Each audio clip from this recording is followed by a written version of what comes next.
देखिएगा, आज की जो हमारी क्लास रहेगी बीपीएससी 101 राजनीतिक सिद्धांत का परिचय। हम लोग इसके जो मोस्ट इंपॉर्टेंट क्वेश्चन है, जो आपके प्रीवियस ईयर में क्वेश्चन पूछे गए हैं या प्रीवियस ईयर में क्वेश्चन आया, उसे हम मोस्ट इंपॉर्टेंट क्वेश्चन को इस क्लास में करने वाले और सारे लगभग मैं आपको क्वेश्चन बताने वाला हूं। ठीक है, तो चलिए इस क्लास को शुरू करते हैं। ओके का जो हम लोग क्वेश्चन ले रहे हैं भाई, ये आपके लिए मोस्ट इंपॉर्टेंट क्वेश्चन हो सकता है, एग्जाम में पूछा जा सकता है। चुनाव और लोकतंत्र पर टिप्पणी कीजिए। भाई चुनाव और लोकतंत्र क्या है, इस पर आपको क्या पूछा जा सकता है, टिप्पणी करने के लिए आ सकता है और पूछा जा सकता है। अगर एक बात बताऊं भाई, लोकतंत्र में चुनाव ही सब कुछ है। अगर लोकतंत्र में चुनाव होगा नहीं, डेमोक्रेसी में अगर चुनाव नहीं होगा तो भाई मेरी वो डेमोक्रेसी बिल्कुल निराधार हो जाएगी। लोकतंत्र जो है वो जनता की इच्छा पर टिका हुआ है। क्या भाई मेरे, कि जो डेमोक्रेसी होती है, जो लोकतंत्र होता है भैया, जनता की इच्छा है। जनता किसकी सरकार चाहती है ना, इसी पर तो पूरी डेमोक्रेसी टिकी हुई है ना, या हमारा जो पूरा लोकतंत्र है इसी पर टिका हुआ है। चुनाव वह माध्यम है जिसके जरिए जनता भैया अपनी इच्छा को बताती है। आप लोगों ने देखा होगा भाई ने, हमारे देश में भी तो लोकतंत्र है, और हमारे देश में जब चुनाव होता है तब जनता बताती है ना उसको कौन सी सरकार अच्छी लग रही है, कौन सी सरकार अच्छी नहीं लग रही है। जैसे मान लो कोई सरकार है, जनता ने अगर उस सरकार को जिता दिया, इसका मतलब क्या है कि जनता ने अपनी इच्छा जाहिर की है कि यही सरकार ठीक है, इसको आगे चलने दीजिए। तो लोकतंत्र और चुनाव में बहुत गहरा संबंध है भाई। किसी भी लोकतंत्र में अगर चुनाव नहीं हो रहा है, इलेक्शन नहीं हो रहा है, तो हम लोग उसको कह सकते हैं कि लोकतंत्र नहीं कह सकते हैं। ठीक है, लोकतंत्र का कह सकते हैं भाई एक प्रकार से बेस है, आधार है, क्या है, चुनाव है। बिना चुनाव के लोकतंत्र अधूरा है भाई मेरे। ऐसा कोई भी लोकतंत्र नहीं है जहां पर चुनाव ना होते हों, और बिना चुनाव के क्या है, लोकतंत्र अधूरा है। यानी हमारी जो डेमोक्रेसी है वह पूरी अधूरी रह जाएगी अगर चुनाव नहीं करवाया जाएगा, अगर इलेक्शन नहीं करवाया जाएगा, तो भाई उसका, उस लोकतंत्र का कोई मतलब नहीं है। चुनाव नहीं, चुनाव ना केवल सरकार को बदलता है बल्कि जनता की स्वतंत्रता और भागीदारी की बात करता है। भैया चुनाव के जरिए सिर्फ ये नहीं कि जनता सरकार को बदलती है या सरकार को बनाए रखती है। चुनाव जनता क्या चाहती है, जनता की भागीदारी चुनाव के जरिए ही निर्धारित की जाती है। अरे भाई अगर आप देखोगे जब चुनाव होता है तो जनता उसमें बढ़ चढ़ करके भाग लेती है ना, तो जनता की भागीदारी का प्रतिनिधित्व कौन करता है भाई मेरे, चुनाव करता है। भाई चुनाव में जनता अपने पसंदीदा उम्मीदवार को वोट दे करके उसको इलेक्शन जितवा करके उसकी सरकार बनवाती है। तो जनता को क्या पसंद है, जनता को क्या पसंद नहीं है, इन चीजों को अगर हमको जानना है तो भाई मेरे लोकतंत्र में चुनाव करवाना ही पड़ेगा, और बिना चुनाव के लोकतंत्र अधूरा है। ठीक है, और भाई लोकतंत्र चुनाव में क्या क्या एक प्रकार से समानता, भाई जनता की भागीदारी। लोकतंत्र के जरिए, लोकतंत्र में भाई मेरे जब चुनाव होता ना तो हम लोगों को पता चलता कि जनता की क्या पसंद है। जनता चुनाव में ही कह सकते हैं अपनी पसंद की सरकार चुनती है। जैसे मान लो भाई हमारे देश में लोकतंत्र है, तो भाई जनता की जो पसंद है, जनता अपने पसंद के अनुसार क्या करती है, क्या चुनती है, भाई सरकार को चुनती है। जनता को शक्ति का एहसास कराता है लोकतंत्र। अरे भाई जनता को पता चलता है, देखो जनता जब चुनाव में वोट करती है ना तो जनता को पता चलता कि भाई मेरे लोकतंत्र कितना जरूरी है और जनता कितनी महत्वपूर्ण है डेमोक्रेसी के लिए, लोकतंत्र के लिए। जनता को पता चलता है कि भाई मेरे कि हम लोग शक्तिशाली हैं और हम लोग जो चाहेंगे वही होगा, हम लोग जो सरकार चुनेंगे वही सरकार बनेगी। ये चुनाव के जरिए जनता को पता चलता है लोकतंत्र में। और लोकतंत्र में जब भैया चुनाव होते हैं, इससे क्या होता है, सत्ता परिवर्तन होता है। लोकतंत्र में भाई मेरे अगर चुनाव नहीं रहेंगे तो सरकारें कभी नहीं बदलेंगी। तो लोकतंत्र में जब चुनाव होता है तभी क्या होती हैं, सरकारें परिवर्तित होती हैं, सरकारें बदलती हैं। सत्ता परिवर्तन भैया क्या होता है, आराम से हो जाता है लोकतंत्र में। जहां पर भी लोकतंत्र है वहां पर भाई मेरे अगर चुनाव हुए, चुनाव में मान लो अगर कोई हार गया कोई जीत गया, भाई मेरे लोकतंत्र में सत्ता परिवर्तन क्या है, बहुत आसानी से हो जाता है। क्या होता है कि लोकतंत्र में अगर आप देखेंगे जो सत्ता परिवर्तन है वो हमें बहुत आसानी से देखने मिलता है कि भाई लोकतंत्र में जब सत्ता परिवर्तन होता तो कोई हिंसा नहीं होती है। हर कोई व्यक्ति, जनता ने जो मत दिया, जो जनमत दिया है उसको स्वीकार कर लेता। आप लोगों ने देखा होगा चुनाव में ना भाई, जो पार्टी हार जाती है वो कहता कि मैं जनता ने जो बात कही मैं हम लोग उसको स्वीकार करते हैं। जैसे मान लो कि भाई कोई सरकार थी, चुनाव हुआ, सरकार इलेक्शन में हार गई, सरकार बदल गई, तो जो हार गया है वो बोलेगा कि भैया जनता का जो फैसला है हम उसको मंजूर करते हैं। ठीक है, यानी जनता के फैसले को लोकतंत्र में स्वीकार किया जाता है और चुनाव के जरिए जनता जो राजनीतिक फैसला लेती है हर कोई इसको मानता है। और लोकतंत्र में कह सकते हैं भैया चुनाव के जरिए आसानी से सत्ता परिवर्तन हो जाता है, आसानी से भाई मेरे सरकारें बदल जाती हैं। अगला क्या है कि प्रतिनिधित्व की उत्तरदायित्व। भैया लोकतंत्र में जब चुनाव होता ना, जो चुनाव में हम लोग जिसको वोट देते हैं, जिस उम्मीदवार को हम चुनते हैं भाई मेरे, उसकी जिम्मेदारी होती है, जिम्मेदार होता है। आप समझ रहे हो, लोकतंत्र में भाई मेरे जब चुनाव होता है, चुनाव में हम जिस व्यक्ति को जिताए हैं और जिस व्यक्ति को हमने जुटा करके संसद में भेजा, जिसको हमने एमएलए एमपी और सांसद बना रखा है, उसकी जनता के प्रति जवाबदेही होती भाई मेरे लोकतंत्र में। ठीक है, वो जिम्मेदार होता है, जनता को बताता भाई तुम्हारी समस्याओं का समाधान कैसे होगा। यानी हर समस्या का जो समाधान होता है वो कौन करता है, जिसको हम वोट दे करके जिताते हैं, जो हमारा प्रतिनिधि है, जिसको भैया हमने अपने इलाके से सांसद विधायक बना रखा है। वो लोकतंत्र में जब चुनाव होता तो क्या करता है, जनता की बातों को ले जाकर के आगे रखता है ना। लोकतंत्र में जब चुनाव होता है तो चुनाव में भैया विभिन्न राजनीतिक दल अपने अपने विचार प्रस्तुत करते हैं। देखो भाई आप लोगों ने देखा होगा कि भाई लोकतंत्र में जब चुनाव होता है, चुनाव जब होता है तो अलग अलग पार्टियां अलग अलग अपनी बातें रखती हैं। भाई जनता को जो पसंद आता है जनता उसको चुनती है और उसको जितवा देती है। तो भाई लोकतंत्र में क्या है कि अलग अलग राजनीतिक दल होते हैं, अलग अलग पॉलिटिकल पार्टियां होती हैं, जनता जिसको वोट देती है उसकी सरकार बन जाती है। ठीक है भाई, लोकतंत्र अगर चुनाव की अगर हम लोग बात करें, लोकतंत्र अधिकारों की सुरक्षा करता। भाई अगर लोकतंत्र में चुनाव नहीं होंगे ना तो कोई भी तानाशाही आ जाएगी भाई मेरे। अरे भाई मेरे, जो इलेक्शन जीत करके आया है, मान लो अगर चुनाव ना हो तो तानाशाह बन जाएगा ना, अपनी मनमानी करने लग जाएगा। उसको लगेगा कि भाई मुझे तो कोई हटा ही नहीं सकता है, मैं तो हमेशा हमेशा के लिए मेरी सरकार बन गई है। तो कहने का मतलब क्या है कि भाई लोकतंत्र क्या करता है, अधिकारों की सुरक्षा करता। किसकी? नागरिक अधिकारों की सुरक्षा करता है। और लोकतंत्र में जब चुनाव होता है तो जो सरकार है वह कभी भी अपनी मनमानी नहीं करती है, क्योंकि सरकार को पता है कि अगर हम अपनी मनमानी करेंगे तो जनता आने वाले चुनाव में हमको वोट नहीं देगी, जनता हमको भैया हरवा देगी। तो लोकतंत्र में जो चुनाव होते हैं वो जनता के अधिकारों की सुरक्षा करते हैं। जनता का आकलन, भैया देखो चुनाव, लोकतंत्र में जब चुनाव होता ना तो जनता आकलन करती है कि भाई ये सरकार ठीक है या गलत है।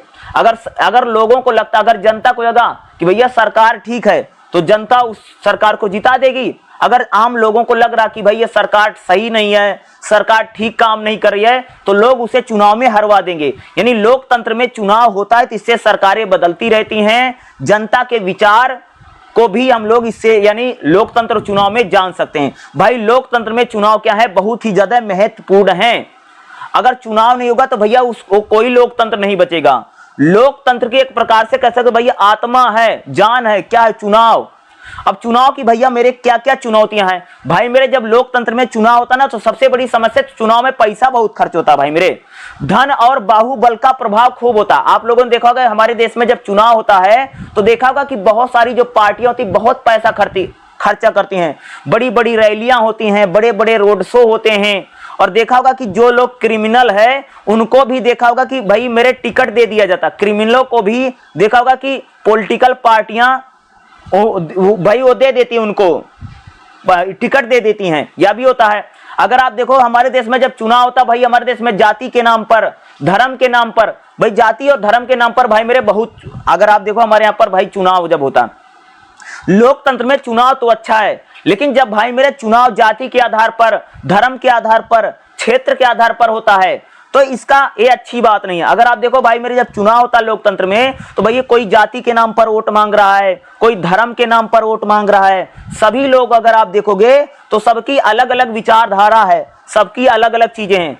सब अपनी विचारधारा के आधार पर, जाति के नाम पर, धर्म के नाम पर, संप्रदाय के नाम पर, इन्हीं चीजों पर तो भाई मेरे हर कोई वोट मांगता है। कोई धर्म के नाम पर वोट मांग रहा है, कोई जाति के नाम पर वोट मांग रहा। भाई अभी बिहार में चुनाव होने वाले हैं, अगर आप देखोगे तो वहां पर जाति के नाम पर सारी पॉलिटिकल पार्टियां जो है इलेक्शन में वोट मांगने जुट पड़ी हैं। भाई चुनाव में क्या होता, चुनाव में चुनावी भ्रष्टाचार बहुत होता है अगर आप देखो, और गलत चुनाव प्रचार होता है। भाई अगर आप देखो हमारे देश में जब चुनाव प्रचार होता है तो कोई किसी को अपशब्द बोल रहा है, कोई किसी को गाली दे रहा है, कोई किसी को कुछ बोल रहा है, इस प्रकार से अगर आप देखो चुनाव में तो सारी चीजें होती ना।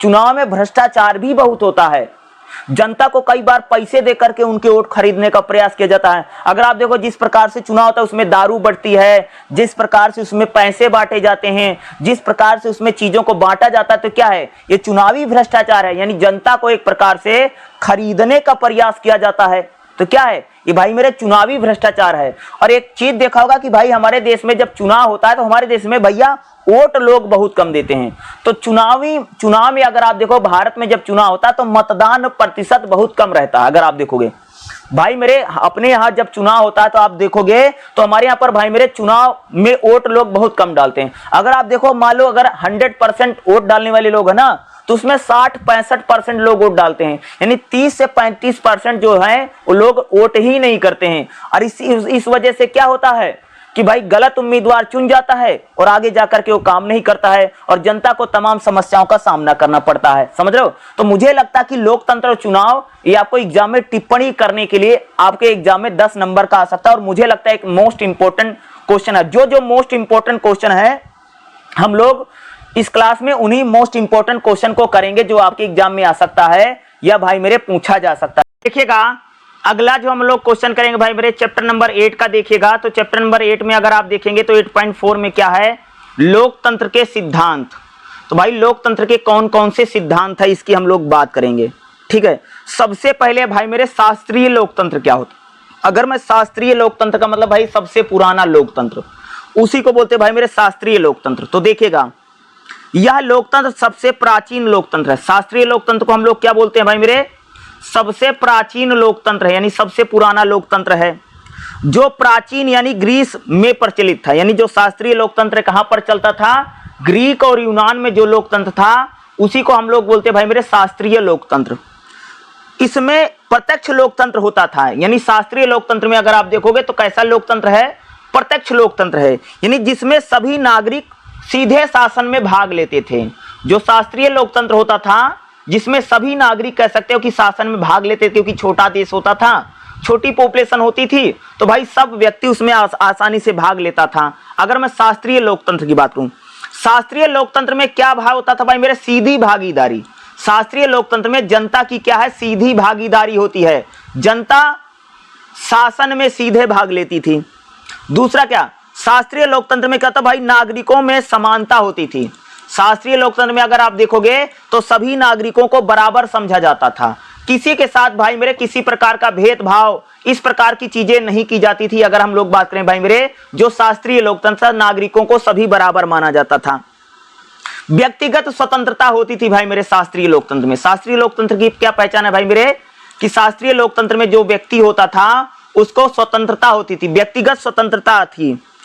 ठीक है, अगर आप देखो भाई हर व्यक्ति स्वतंत्र था, आजाद था, किसी प्रकार की चीजों को कर सकता था, भाई ये शास्त्रीय लोकतंत्र है, या कह सकते हैं इसको क्लासिकल डेमोक्रेसी भी कहते हैं। तो शास्त्रीय लोकतंत्र में व्यक्ति की स्वतंत्रता पर बल दिया गया है, व्यक्ति पर राज्य किसी प्रकार से यानी अधिकार यानी एक प्रकार से उसको बेड़ियों में नहीं बांधता था, व्यक्तिगत स्वतंत्रता होती थी।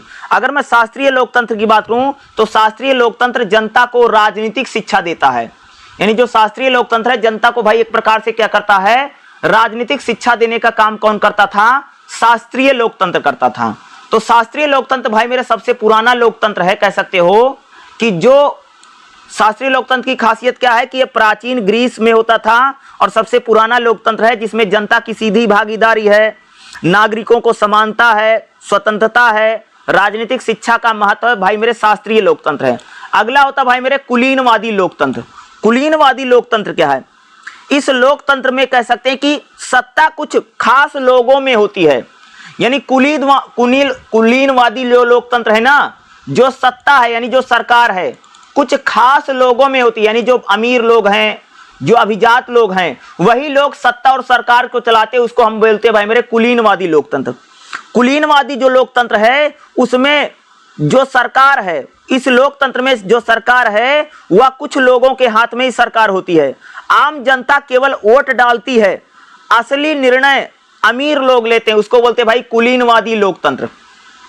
कुलीनवादी लोकतंत्र कौन सा है? जिसमें जनता केवल वोट डालती है, उसके बाद जो सारे डिसीजन है या जो सारे फैसले हैं, ज्यादातर जो डिसीजन होते, ज्यादातर जो फैसले होते हैं वो कह सकते हो कौन लेता भाई मेरे, कि जो अमीर लोग है, कुलीन लोग है, एलीट ग्रुप जो है, इसको बोलते हैं भाई मेरे कि कुलीनवादी लोकतंत्र मतलब कुछ लोगों का लोकतंत्र है, जो अमीर लोग हैं, अभिजात लोग हैं, जो पावरफुल लोग हैं, ऐसे लोगों, जनता सिर्फ वोट डाल देती है।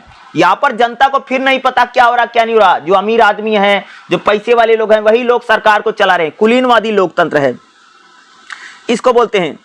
अगला होता भाई मेरे बहुलवादी लोकतंत्र। नेक्स्ट हमारा लोकतंत्र क्या भाई मेरे? बहुलवादी।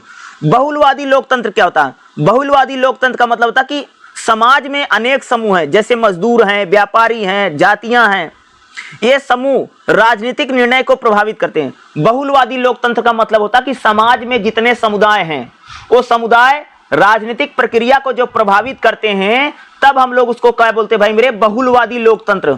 बहुलवादी लोकतंत्र का मानना है कि भाई समाज में अनेक समूह हैं। भाई समाज में तो बहुत सारे ग्रुप हैं, समाज में किसान है, समाज में मजदूर है, समाज में व्यापारी हैं, समाज में अलग अलग जाति के लोग हैं, समाज में अलग अलग धर्म के लोग हैं। सभी लोग जो राजनीतिक निर्णय है, चुनाव है या लोकतंत्र, इसको प्रभावित करते हैं। जो बहुलवादी लोकतंत्र है ये कह सकते कि शक्ति का विकेंद्रीयकरण करता है। यानी बहुलवादी लोकतंत्र में क्या होता है कि बहुत सारे जनता तो अलग अलग प्रकार की है, यानी जो डिसीजन है वो सारी डिसीजन सरकार लेती है। ये बहुलवादी लोकतंत्र है। बहुलवादी लोकतंत्र में कहती है भाई सरकार का संतुलन बनाए रखना जरूरी है। बहुलवादी लोकतंत्र जो है उसमें सरकार सभी लोगों का, चाहे किसान हो, मजदूर हो, ठीक है, या व्यापारी हो, अलग अलग जातियों के लोग हैं, इन सब में बराबर संतुलन बनाए रखना जरूरी होता है, जो बहुलवादी लोकतंत्र है। क्योंकि बहुलवादी लोकतंत्र में अलग अलग जाति के लोग हैं, अलग अलग धर्म के लोग हैं, अलग अलग व्यापारी हैं, मजदूर हैं, किसान हैं, सबको भाई एक साथ लेकर के जो चलता है उसे बहुलवादी लोकतंत्र कहते हैं। बहुलवादी लोकतंत्र में प्रतिस्पर्धा यानी कंपटीशन होता है। बहुलवादी लोकतंत्र क्या था भैया? प्रतिस्पर्धा पर निर्धारित है, एक कंपटीशन पर चलता है बहुलवादी लोकतंत्र। अगला लोकतंत्र कौन है भाई मेरे? सहभागी लोकतंत्र। सहभागी लोकतंत्र का मतलब होता है यह लोकतंत्र नागरिकों की सक्रिय भागीदारी पर बल देता है। सहभागी लोकतंत्र कहता है भैया कि नागरिक को खाली वोट नहीं डालना है, वोट डालने के बाद भी नागरिक को एक्टिव रहना है। आप लोग देखते होंगे ना हमारे देश में भाई, हम लोग सिर्फ वोट डालते हैं, उसके बाद हम लोग नहीं देखते हैं क्या हो रहा क्या नहीं हो रहा। तो कह सकते हैं सहभागी लोकतंत्र कहता है कि नागरिक केवल वोट तक सीमित न रहे, बल्कि सरकार के जो भी डिसीजन है, जो भी निर्णय है, उसमें वो सहयोग करे। ये सहभागी लोकतंत्र है। सहभागी लोकतंत्र कहता कि सरकार जो भी डिसीजन ले रही है, जनता का उसमें विचार सुनना जरूरी है, जनता के पक्ष को जानना जरूरी है। सहभागी लोकतंत्र जनता की भागीदारी को कहता है। सहभागी लोकतंत्र कहता कि भाई जनता को सिर्फ वोट तक सीमित मत रखो कि जनता ने वोट दे दिया यही मान लिया। सहभागी लोकतंत्र कहता कि भाई जनता को राजनीतिक निर्णय में भी शामिल करो, ठीक है। सहभागी लोकतंत्र कहता कि जनता को राजनीतिक शिक्षा दो, जिससे जनता सारी राजनीतिक फैसलों में बढ़ चढ़ करके भाग ले। ये सहभागी लोकतंत्र है। सहभागी लोकतंत्र यानी जनता को भाई मेरे केवल वोट तक सीमित मत रखो, यानी जो हमारी जनता है, जो आवाम है, उसको आपको केवल वोट तक सीमित नहीं रखना है, बल्कि सभी राजनीतिक डिसीजन में, निर्णय में उसका भाग लेना जरूरी है। अगला होता भाई मेरे विमर्शी लोकतंत्र। विमर्शी लोकतंत्र क्या है? विमर्शी लोकतंत्र कहता है कि भाई मेरे कि जो भी निर्णय है, जो लोकतंत्र में जो भी डिसीजन है, जो भी निर्णय लिए जाते हैं, उसमें विचार विमर्श करके लोग, यानी जो लोकतंत्र है, लोकतंत्र में अगर कोई फैसला हो रहा है, कोई डिसीजन लिया जा रहा है, तो भाई कोई एक आदमी अपने मन से ना ले, जनता के जरिए, जनता से विचार विमर्श करके जब फैसले लिए जाते हैं, वही है भैया मेरे विमर्शी लोकतंत्र। विमर्शी लोकतंत्र क्या है? विमर्शी लोकतंत्र कहता कि कोई भी जो राजनीतिक फैसला है, जो राजनीतिक डिसीजन है, जनता से विचार विमर्श करने के बाद ही हमें कोई राजनीतिक फैसला लेना चाहिए, ये विमर्शी लोकतंत्र होता है। और विमर्शी लोकतंत्र कहता है, यानी विमर्शी लोकतंत्र कहता है कि बहस और तर्क को महत्व दीजिए। यानी विमर्शी लोकतंत्र कहता है कि भाई जनता से बहस करो, जनता से तर्क करो। विमर्शी लोकतंत्र कहता है भैया पारदर्शिता रखिए, यानी कोई भी डिसीजन लिया जा रहा है तो उसमें सबके फैसले का सम्मान करो। विमर्शी लोकतंत्र कहता भैया विवेक के आधार पर निर्णय लो। विमर्शी लोकतंत्र किसका समर्थक है? भैया विवेक के आधार पर, यानी जो आपकी बुद्धि है, विवेक है, जो समझ है, उसके आधार पर राजनीतिक निर्णय लीजिए, विमर्शी लोकतंत्र है। अगला भाई मेरे जनवादी लोकतंत्र क्या होता है? नेक्स्ट हमारा क्या है? जनवादी लोकतंत्र। जनवादी लोकतंत्र, यह लोकतंत्र मार्क्सवादी विचारधारा से जुड़ा हुआ है। जनवादी लोकतंत्र कैसा है? जो मार्क्सवादी विचारधारा से है। यह लोकतंत्र मानता कि सत्ता मेहनत का जनता के पास होनी चाहिए। भाई जो जनवादी लोकतंत्र कहता है कि जो सत्ता है, जो मजदूर हैं और जो किसान हैं, उनके हाथ में सत्ता होनी चाहिए। जनवादी लोकतंत्र जो है ये मार्क्सवाद का समर्थक है और मार्क्सवादी विचारधारा का लोकतंत्र है, जो कहता कि जनता जो है मेहनत कश लोगों के हाथ में नहीं, यानी जो सरकार है, भैया जो सरकार है मेहनत कश लोगों के हाथ में होनी चाहिए। जनवादी लोकतंत्र है। जनवादी लोकतंत्र पूंजीवाद का विरोध करता है। जनवादी जो लोकतंत्र कह सकते पूंजीवाद, उदारवाद का भाई मेरे विरोध करता है। जनवादी लोकतंत्र समाज में समानता की बात करता है। जनवादी लोकतंत्र कहता है भाई ये सभी को बराबर माना जाए, ठीक है, किसी प्रकार का भेदभाव न मत कीजिए। जनवादी लोकतंत्र जो है पार्टियों पर आधारित केंद्रीय नेतृत्व की बात करता है। जनवादी लोकतंत्र है जो कहता है भाई मेरे कि सत्ता जो है, जो पावर है वो जनता के हाथ में होनी चाहिए, सरकार जनता के हाथ में होनी चाहिए। अगला भैया समाजवादी लोकतंत्र क्या है? क्या है? समाजवादी लोकतंत्र। समाजवादी लोकतंत्र क्या है? इसमें लोकतंत्र के साथ साथ आर्थिक सामाजिक समानता को दिया, यानी समाजवादी लोकतंत्र में कहा जाता है कि भाई समाज में आर्थिक समानता हो, सामाजिक समानता हो, इसकी बात कौन करता है? समाजवादी लोकतंत्र करता है। समाजवादी जो लोकतंत्र कहता है भैया उत्पादन पर सबका नियंत्रण होना चाहिए, यानी उत्पादन पर राज्य का नियंत्रण हो, ठीक है। गरीबी भेदभाव को खत्म करिए, समाजवादी लोकतंत्र बोलता है, ठीक है। राज्य यानी सरकार को कल्याणकारी राज्य होना चाहिए, यानी सरकार को जो गरीब हैं, जो मजदूर हैं, जो असहाय हैं, उनकी मदद करनी चाहिए। जैसे उनको फ्री में खाना खिला दिया, उनकी इलाज करवा दिया। तो ऐसे प्रकार के, जैसे अगर आप देखोगे हमारे यहाँ पर जो भाई मेरे जैसे 5 किलो राशन मिलता है, किसानों को किसान सम्मान निधि मिलती है, महिलाओं को बसों में फ्री यात्रा मिलती है, तो ऐसा अगर कहीं लोकतंत्र है, क्या समाजवादी लोकतंत्र है? क्या है? समाजवादी लोकतंत्र हम इसी को कहते हैं।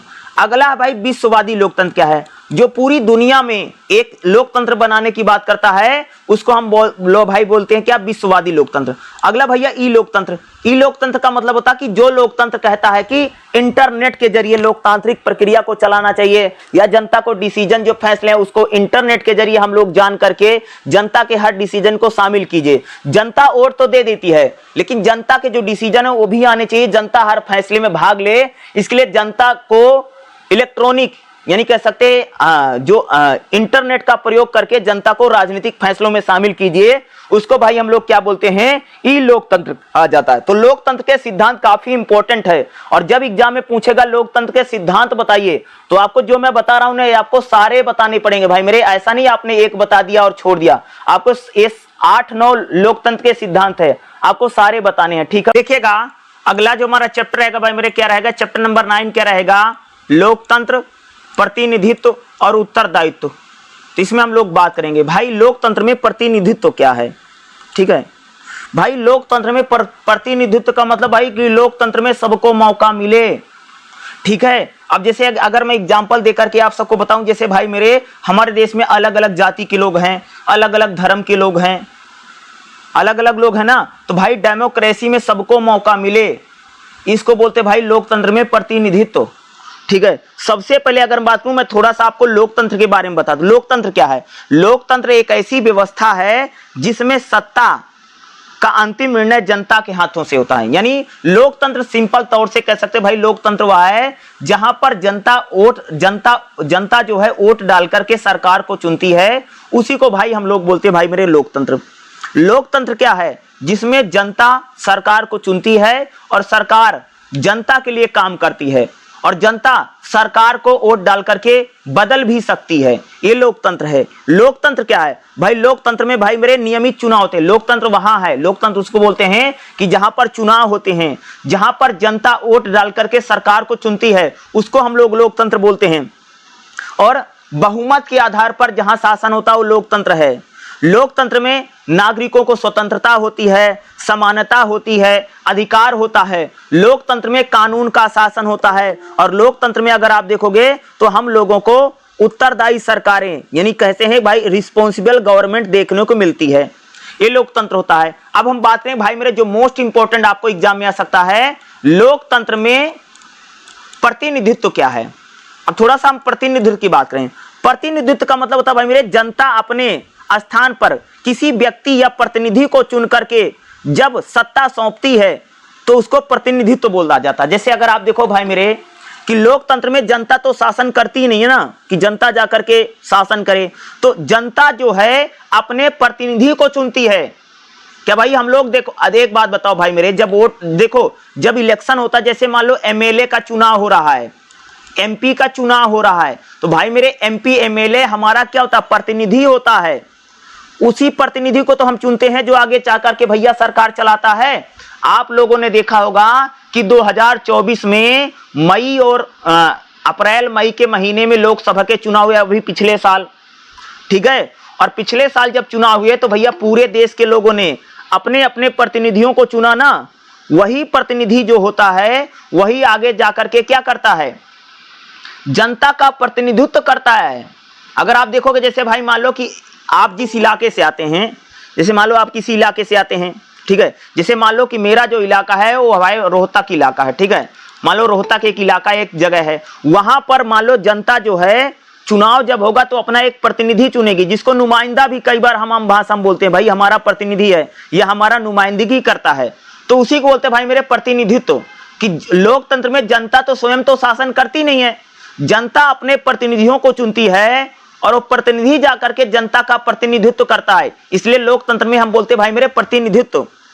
जनता के द्वारा चुना गया जो प्रतिनिधि है वह जाकर के सरकार चलाता है। जैसे हम लोग भाई मेरे चुनाव होगा तो हम लोग वोट डालते हैं ना, वोट डाला हम लोगों ने, तो भाई हम लोगों ने क्या एक प्रतिनिधि चुना, आगे हमारा प्रतिनिधि जाएगा जो जीत करके गया, चाहे एमपी बन के गया, चाहे एमएलए बन के गया, आगे जाकर के सरकार चलाएगा। जनता जो है संसद और विधानसभाओं में जनता की इच्छा का प्रतिनिधित्व होता है। भाई हर जनता एमपी के चुनाव में या एमएलए के चुनाव में जनता अपने प्रतिनिधि को चुन करके भेजती है। जनता के प्रति जो प्रतिनिधि होता है रिस्पॉन्सिबल होता है। भाई जनता जिस प्रतिनिधि को चुन करके भेजती है ना, वो जनता के प्रति जवाबदेह है। अगर प्रतिनिधि हमारा अच्छा काम नहीं करेगा, जैसे भाई लोग जनता ने अपना एमपी चुन लिया, एमएलए चुन लिया, और एमपी एमएलए को हमने भैया चुना है, और मान लो एमपी एमएलए हमारा काम नहीं कर रहा है या एमपी एमएलए ढंग का नहीं है, तो जनता अगले चुनाव में भैया उसको बदल देगी। और एमपी एमएलए की जनता के प्रति जवाबदेही होती है, भाई मेरे जिम्मेदारी होती है। ऐसा नहीं है कि तुमको एमपी एमएलए चुन लिया तो तुम ऐसे सो रहे हो, तुम कुछ कर नहीं रहे हो, ऐसा नहीं करना है। जिम्मेदारी होती भाई प्रतिनिधि की, प्रतिनिधि को जनता के प्रति जवाबदेह है, ठीक है। अब देखो, जैसे आप देखो हमारे देश में जो संसद है, जो विधानसभाएं हैं या जो विधायक होते हैं, वो जनता के द्वारा चुने जाते हैं। वही हमारे क्या होते हैं भैया प्रतिनिधि, वही तो प्रतिनिधि हमारा जाकर के आगे सरकार चलाता है। भाई जनता तो सरकार चलाने में तो भाग तो लेती नहीं। भारत तो भाई इंडिया तो बहुत बड़ा देश है, जो छोटा छोटा देश होता ना वहां पर जनता सरकार चलाने में भाग ले सकती है, लेकिन जो बड़े बड़े देश होते हैं, जैसे अगर आप देखोगे जो बड़ी कंट्रियां हैं, वहां पर कह सकते भाई जो प्रतिनिधि है उसके जरिए सरकार चलती है, प्रतिनिधित्व वहां पर होता है। और प्रतिनिधि हमारा क्या उत्तरदायी होता भाई, इसलिए इसमें उत्तरदायित्व है। प्रतिनिधि जनता के प्रति जवाबदेह। अब एग्जाम्पल बताता हूं भाई मेरे, जैसे मान लो भाई मेरे वाराणसी एक शहर है, वाराणसी एक जगह है, वहां से भाई मेरे लोकसभा के चुनाव में नरेंद्र मोदी जीत करके गए। क्या एक प्रतिनिधि जीत के गए ना, आगे क्या कर रहे हैं, वाराणसी की जनता का प्रतिनिधित्व कर रहे हैं। और किसके प्रति जवाबदेह हैं? नरेंद्र मोदी वाराणसी की जनता के प्रति जवाबदेह हैं। वाराणसी की जनता ने नरेंद्र मोदी को चुन करके भेजा है लोकसभा में कि भाई जाओ हमारी बातें उठाओ और हमारे लिए काम करो। तो नरेंद्र मोदी क्या है, जनता के प्रतिनिधि हैं। यानी उनकी वाराणसी की जनता की नुमाइंदगी करते हैं। उसी प्रकार से भाई आप सबके इलाके के भी होंगे, आप लोग दिल्ली के हैं या अलग अलग जगहों से होंगे, तो वहां के भी 2024 के इलेक्शन में आप लोगों ने भी अपना प्रतिनिधि चुना होगा। भाई मेरे वही हमारा प्रतिनिधि क्या करता है, जाकर के सरकार को चलाता है, सरकार में भाग लेता है, या हमारी बातों को पहुंचाने का काम कौन करता, प्रतिनिधि तो करता है भाई मेरे। जो हमारा प्रतिनिधि होता ना, तो लोकतंत्र जो होता है वो प्रतिनिधित्व में प्रतिनिधियों के जरिए चलता है। क्योंकि भाई हमारा देश तो बहुत बड़ा है ना भाई, बड़े बड़े देशों में जनता डायरेक्ट सरकार चलाने में तो भाग नहीं लेगी, तो जनता अपने प्रतिनिधि चुन करके भेजती है। वही प्रतिनिधि आगे जाकर के, यानी जो हमारा उम्मीदवार है भैया, जिसको हमने जिताया, उसी को प्रतिनिधि बोलते भाई मेरे, ठीक है। वही जाकर के सरकार वरकार चलाता है, वही जाके आगे सारा काम वाम करता है, उसी को प्रतिनिधि करें भाई मेरे, समझ रहे हो, वो सारा काम करेगा। तो लोकतंत्र में प्रतिनिधि जो होता है जिम्मेदार भी होता है, इसी को बोलते भाई उत्तरदायित्व, रिस्पॉन्सिबल। जैसे भाई मान लो आपने अपने प्रतिनिधि को जिता करके भेज दिया, बाद में पता चला कि आपका प्रतिनिधि काम ही नहीं कर रहा है, तो जनता अगले चुनाव में उसको हरवा देगी। यानी जनता के प्रति प्रतिनिधि जो है उत्तरदायित्व होता है, इसलिए इसी को बोलते भाई मेरे लोकतंत्र और प्रतिनिधित्व। डेमोक्रेसी में, और जहां पर बड़ी बड़ी डेमोक्रेसी जैसे इंडिया है, और कह सकते हैं जैसे अमेरिका है या ब्रिटेन है, ये बड़े बड़े देश हैं, बड़ी बड़ी डेमोक्रेसी है, तो यहां पर प्रतिनिधित्व लोकतंत्र है। यानी यहां पर जनता डायरेक्ट शासन नहीं करती है, अपनी नुमाइंदगी भेजती है, यानी अपने प्रतिनिधि भेजती है, और उस प्रतिनिधि के जरिए जनता अपना शासन करती है, समझ गए। इसको बोलते भाई मेरे प्रतिनिधि लोकतंत्र। आपके मन में सवाल आता होगा भाई हम लोग बोलते हैं कि जनता का शासन है, तो हम लोग नियम कानून नहीं बना रहे हैं ना। अरे भाई हमारा नुमाइंदगा जिसको हमने जिता करके भेजा ना, वो आदमी जाकर के भाई मेरे नियम कानून बना रहा है, इसको बोलते हैं प्रतिनिधि लोकतंत्र। ये काफी इंपॉर्टेंट हो सकता है लोकतंत्र में, प्रतिनिधित्व और उत्तरदायित्व। यानी जो लोग प्रतिनिधि भेज रखा भैया, जनता के प्रति जवाबदेह है, उसकी जिम्मेदारी है, इसी को बोलते हैं कि लोकतंत्र में प्रतिनिधित्व और उत्तरदायित्व। काफी इंपॉर्टेंट है, और एग्जाम में मैं कह सकता हूं कि एग्जाम में क्वेश्चन आपसे पूछा जा सकता है, ठीक है। ओके, देखिएगा अगला जो हमारा चैप्टर का भाई मेरे क्या रहेगा, प्रतिनिधि लोकतंत्र और इसकी सीमाएं। मतलब क्या है भाई मेरे प्रतिनिधि लोकतंत्र क्या है। देखो, प्रतिनिधि लोकतंत्र एक ऐसी शासन व्यवस्था है जिसमें जनता सीधे शासन नहीं करती है, जनता अपने प्रतिनिधियों को चुन करके शासन करती है। जैसे अगर आप देखोगे भाई मेरे, हमारे देश में जो जनता है ना, वो जाकर के तो नियम कानून नहीं बनाती है ना, वो लोकसभा में तो नहीं बैठती है ना, लेकिन हमारे देश में जो लोकतंत्र है वो प्रतिनिधि लोकतंत्र है। यानी जनता अपने एमपी एमएलए को चुनाव जितवा करके जो भेजती है, यही है भाई मेरे प्रतिनिधि लोकतंत्र। और प्रतिनिधि लोकतंत्र को हम कैसा लोकतंत्र बोलते हैं, अप्रत्यक्ष लोकतंत्र है। यानी जिसमें जनता डायरेक्ट शासन नहीं करती है। क्या है, जिसमें जनता डायरेक्ट शासन नहीं करती है, जनता अपने प्रतिनिधियों को चुनाव में जिता करके भेजती है। यानी आम जनता जो है इनडायरेक्ट डेमोक्रेसी इसको बोला जाता है। देखो भाई, जो बड़े बड़े देश होते हैं ना, जिसमें बहुत बड़ी जैसे चीन है, भारत है, अमेरिका है, ब्रिटेन है, यहां पर अगर आप देखोगे तो इनडायरेक्ट डेमोक्रेसी है। जनता जो है अपने नुमाइंदगे चुनती है। जैसे अगर आप देखो, हम लोग तो भाई अपना एमपी एमएलए चुनते हैं ना, तो वही जो हम लोग एमपी एमएलए चुनते हैं, वही आगे जाकर के क्या करता है, कानून बनाता है। कानून बनाने में जो भाग लेता है और सरकार चलाता है, यही प्रतिनिधि लोकतंत्र है। अब प्रतिनिधि लोकतंत्र क्या है, चुनाव पर आधारित है। भैया चुनाव में हम लोग क्या करते हैं, चुनाव के माध्यम से हम लोग अपने प्रतिनिधि चुनते हैं। जैसे भाई चुनाव हुआ होगा ना, तो आप लोगों ने भी अपना एमपी एमएलए चुना होगा, और वही एमपी एमएलए जाकर के आप लिए काम करेगा। जो विधानसभा होती है, जो लोकसभा राज्यसभा होती है, लोकसभा उपसभा होती है, वहां जाकर के हमारा जो प्रतिनिधि है वो कानून बनाने में भाग लेगा। भाई हमने जो प्रतिनिधि जितवा करके भेजा है, आप लोगों ने भी अपना प्रतिनिधि जितवा करके भेजा होगा लोकसभा में, सबने भेज रखा है। और क्या भाई, जो हमारा प्रतिनिधि होता है वो जनता के प्रति जवाबदेह होता है। जो हमारा प्रतिनिधि होता है वह सरकार बनाने में भाग लेता है। यही है भाई मेरे प्रतिनिधि लोकतंत्र। और ये आपके प्रतिनिधि लोकतंत्र आपसे एग्जाम में पूछा भी जा सकता है कि आखिर प्रतिनिधि लोकतंत्र क्या है। देखो, प्रतिनिधि लोकतंत्र में भैया एक प्रकार से क्या होता है, सीमित लोकतंत्र है, जिसमें जनता अपने प्रतिनिधियों को इलेक्शन में जितवा करके भेजती है। और एक प्रकार का अप्रत्यक्ष शासन होता है, जनता डायरेक्ट नियम कानून बनाने में और शासन करने में भाग नहीं लेती, जनता अपने प्रतिनिधियों के जरिए शासन करती है। यही भैया है भाई मेरे प्रतिनिधि लोकतंत्र। अब प्रतिनिधि लोकतंत्र का जैसे बहुलवादी लोकतंत्र होता है, अगर आप देखोगे बहुलवादी लोकतंत्र में प्रतिनिधित्व होता है। जैसे अगर आप देखो कि किसी देश में अलग अलग जाति के लोग हैं, अलग अलग धर्म के लोग हैं, अलग अलग संप्रदाय के लोग हैं, तो वहां पर वहां की जो जनता होगी भाई मेरे अपने प्रतिनिधि, अपने नुमाइंदे चुन करके भेजेगी। बहुलवादी जो लोकतंत्र होता है यह एक प्रकार का क्या होता है भाई मेरे प्रतिनिधि लोकतंत्र होता है। यहां पर जो जनता है अपने प्रतिनिधियों को चुन करके भेजती है। संभ्रांतवादी, जहां पर संभ्रांतवादी डेमोक्रेसी है, यहां पर जो जनता है वह भी अपने प्रतिनिधियों को चुन करके भेजती है। प्रतिद्वंदी विचारधाराएं, भैया अगर आप देखोगे तो जो प्रतिनिधि लोकतंत्र है इसमें जनता देखती है कि भाई कौन सा उम्मीदवार अच्छा है, कौन सा उम्मीदवार खराब है, कौन सा उम्मीदवार हमारी विचारधाराओं के अनुरूप है, कौन सा व्यक्ति हमारी उम्मीदों को पूरा करेगा, जनता उसी को जिता करके चुनाव में भेज देती है। यही है भाई मेरे प्रतिनिधि लोकतंत्र। आप देखो, आपको मैंने लोकतंत्र और चुनाव तो मैंने आपको बता दिया। भैया लोकतंत्र और जनमत क्या है? लोकतंत्र और जनमत का मतलब कि जनता जो है ना, लोकतंत्र में जनता के भैया जो मत है यानी जनता का जो विचार है वो सर्वोपरि है। लोकतंत्र और जनमत का मतलब है समझ ले कि जनता भैया जिसको चाहती है उसको चुनाव जितवा देती है और चुनाव जितवा करके कह सकते हैं कि लोकसभा राज्यसभा में भेज देती है। तो लोकतंत्र और जनमत का मतलब है जनता का जो मत है, जनता का जो विचार है वो लोकतंत्र में भाई मेरे सर्वोपरि है। जनता जो चाहती है लोकतंत्र में वैसा ही होता है, जनता की इच्छाओं के अनुरूप ही लोकतंत्र चलता है। ये हुआ भाई मेरे लोकतंत्र और जनमत है। तो लोकतंत्र और जनमत में कह सकते हैं कि बहुत ज्यादा संबंध है। जनता के मत से ही लोकतंत्र चलता है, जनता जो चाहती है लोकतंत्र में वही होता है। जैसे है भैया लोकतंत्र अलगाव और एक लोकतंत्र और लिंग।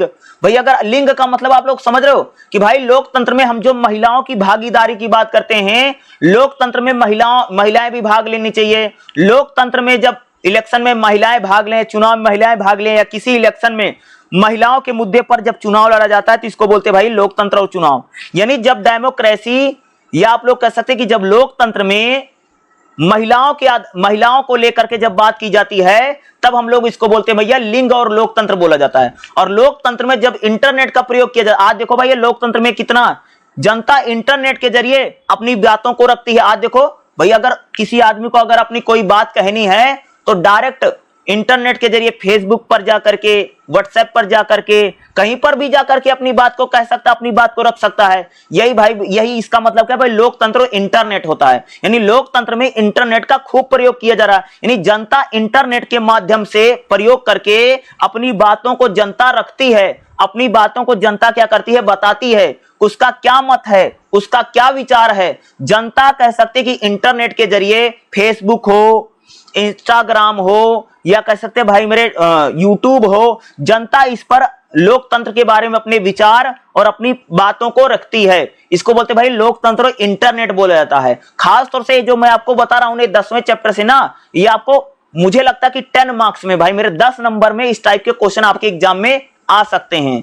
और इससे अगर कुछ भी आएगा ना तो जो मैं बता रहा हूं यही आपको लिख करके आना। इसी में एक पॉइंट है भाई मेरे लोकतंत्र और अलगाव क्या है, ये भी मुझे लगता है इंपॉर्टेंट हो सकता है। देखो लोकतंत्र जनता की भागीदारी और समानता पर आधारित है, लेकिन जब लोकतंत्र में जनता को यह लगने लगे कि उसकी आवाज सुनी नहीं जा रही है और जनता की कोई भूमिका नहीं है तो जनता लोकतंत्र से एक प्रकार से विमुख हो जाती है। जनता को लोकतंत्र में जब कोई विश्वास नहीं बचता है तो भैया इसी को बोलते हैं लोकतंत्र और अलगाव। जब जनता को लगे कि लोकतंत्र में उसकी बात सुनी नहीं जा रही है, उसका निर्णय की कोई भूमिका नहीं है, जब जनता को ऐसा लगे कि लोकतंत्र में जनता का नहीं सुना जा रहा है, जनता की बात नहीं हो रही है, जनता के हित में कोई फैसले नहीं लिए जा रहे हैं, तब लोकतंत्र और अलगाव की बात की जाती है। अलगाव क्या है? जब जनता को लगे कि राजनीतिक प्रक्रिया में जनता दूर हो गई है, जब जनता को लगे जो भी सरकार निर्णय ले रही है जनता उससे जुड़ी नहीं है, जब जनता को लगता है कि लोकतंत्र जो है वो जनता के लिए नहीं है, जनता की बातें नहीं सुन रहा है, या लोकतंत्र में जो डिसीजन लिए जा रहे हैं वो जनता के जनता की उम्मीदों के अनुरूप नहीं है, तब हम इसको लोकतंत्र अलगाव कहते हैं। जब जनता का लोकतंत्र से विश्वास उठ जाए, जब जनता लोकतंत्र में विश्वास करना बंद कर दे, तब इसको हम लोग भाई क्या बोलते हैं, लोकतंत्र और अलगाव। अलगाव का मतलब यानी बिल्कुल अलग हो जाना। जनता का भाई लोकतंत्र से विश्वास उठ जाए, यही क्या है, लोकतंत्र अलगाव है।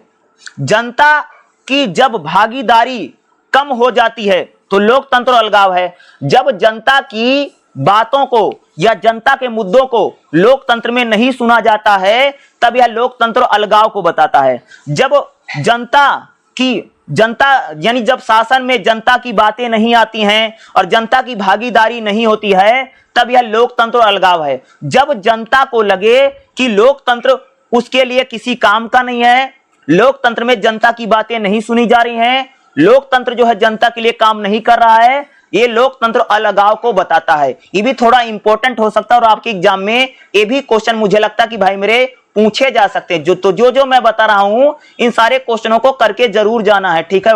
देखिएगा अगला जो हमारा चैप्टर रहेगा भाई मेरे, क्या रहेगा, चैप्टर नंबर 11वां क्या रहेगा, भागीदारी और मतभेद। यानी लोकतंत्र में भागीदारी क्या है।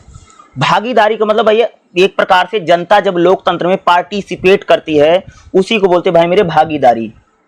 और जनता लोकतंत्र में कैसे भागीदारी करती है, देखिएगा लोकतंत्र में भागीदारी का मतलब होता है, या लोकतंत्र में भागीदारी का कह सकते अर्थ होता है कि जनता जब शासन चलाने में सक्रिय रूप से भाग लेती है, उसको कहते हैं। जब जनता जब चाहे वह चुनाव में हो या जन सुनवाई में हो या आंदोलन में हो, जनता की भागीदारी हमें लोकतंत्र में इस प्रकार से दिखाई देती है।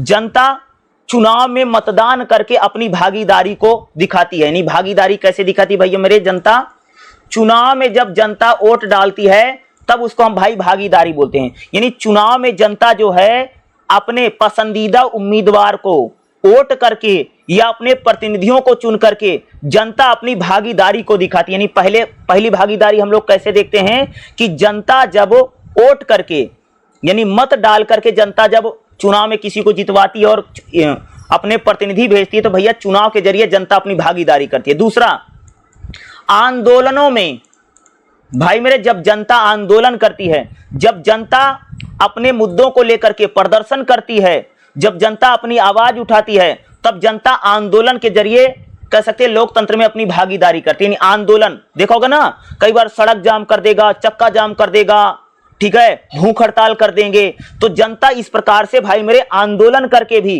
क्या करती है, जनता लोकतंत्र में अपनी भागीदारी को सुनिश्चित करती है। यानी आंदोलन करके जनता कह सकते जन सुनवाई के जरिए जनता जो है कह सकते कि याचिका डाल करके, सरकार को पत्र लिख करके, या जनता जो है वह कह सकते न्यायपालिका में अपील करके अपनी भागीदारी को सुनिश्चित करती है। जनता क्या कहती कई बार भैया कोर्ट में केस कर देगी सरकार के खिलाफ, तो जनता जो है जन सुनवाई के जरिए, याचिका के जरिए या जनमत के जरिए जनता अपनी भागीदारी को लोकतंत्र में सुनिश्चित करती है।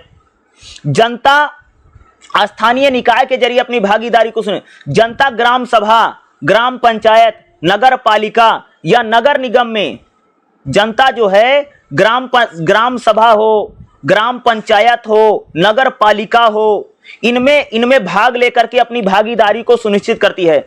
जनता जब कोई राजनीतिक चर्चा होती है, तो जनता अगर उस चर्चा में भाग ले रही है, यह भी क्या है, जनता की एक प्रकार की भैया राजनीतिक भागीदारी है। यानी जनता वोट डाल करके, जनता अपने प्रतिनिधियों को चुन करके, जनता आंदोलन करके, या जनता कह सकते जन सुनवाई के जरिए जनता स्थानीय लेवल पर ग्राम सभा, ग्राम पंचायत में जब भाग लेती है, यही भैया जनता इस प्रकार से क्या करती है, अपनी भागीदारी। यानी जनता लोकतंत्र में कैसे कैसे पार्टिसिपेट करती है, तो जनता इन चीजों के जरिए क्या करती है भाई मेरे, पार्टिसिपेट करती है। जनता जो है लोकतंत्र को जीवित बनाने के लिए या लोकतंत्र जनता के प्रति जिम्मेदार रहे, इसलिए जनता समय समय पर अपनी भागीदारी को बताती है। जनता शासन को यानी सरकार को ईमानदार रहे, इसलिए जनता अपनी भागीदारी को बार बार बताती है। जनता चाहती है कि सरकार जनता के लिए नियम कानून है, इसलिए जनता कभी कभी आंदोलन करके अपनी बातों को सरकार तक पहुंचाती है। जनता में जो हाशिए पर जो जनता में भैया जो दलित हैं, जो ओबीसी हैं, जो आदिवासी हैं, ये लोग भी कई बार अपने अधिकारों को लेकर के जब आंदोलन करते हैं, इस प्रकार से जो हाशिए पर जब बड़ा समुदाय है ये आंदोलन करके अपनी भागीदारी को सुनिश्चित करता है। जनता भैया अगर कम पढ़ी लिखी है तो अपनी भागीदारी नहीं कर पाती है। भाई मान लो कि जनता भागीदारी क्यों नहीं कर पाती है, उसका पहला कारण है भैया कम पढ़े लिखे, अशिक्षा के कारण। अगर भाई जनता अनपढ़ है, जनता गंवार है, तो भैया भागीदारी नहीं कर पाएगी। अगर जनता गरीब है, अरे भैया जनता तो पैसा कमाने में, अपनी रोटी रोजगार कमाने में उसका समय बीत जाएगा। अगर जनता गरीब है तो कैसे जनता राजनीतिक भागीदारी नहीं कर पाएगी लोकतंत्र में।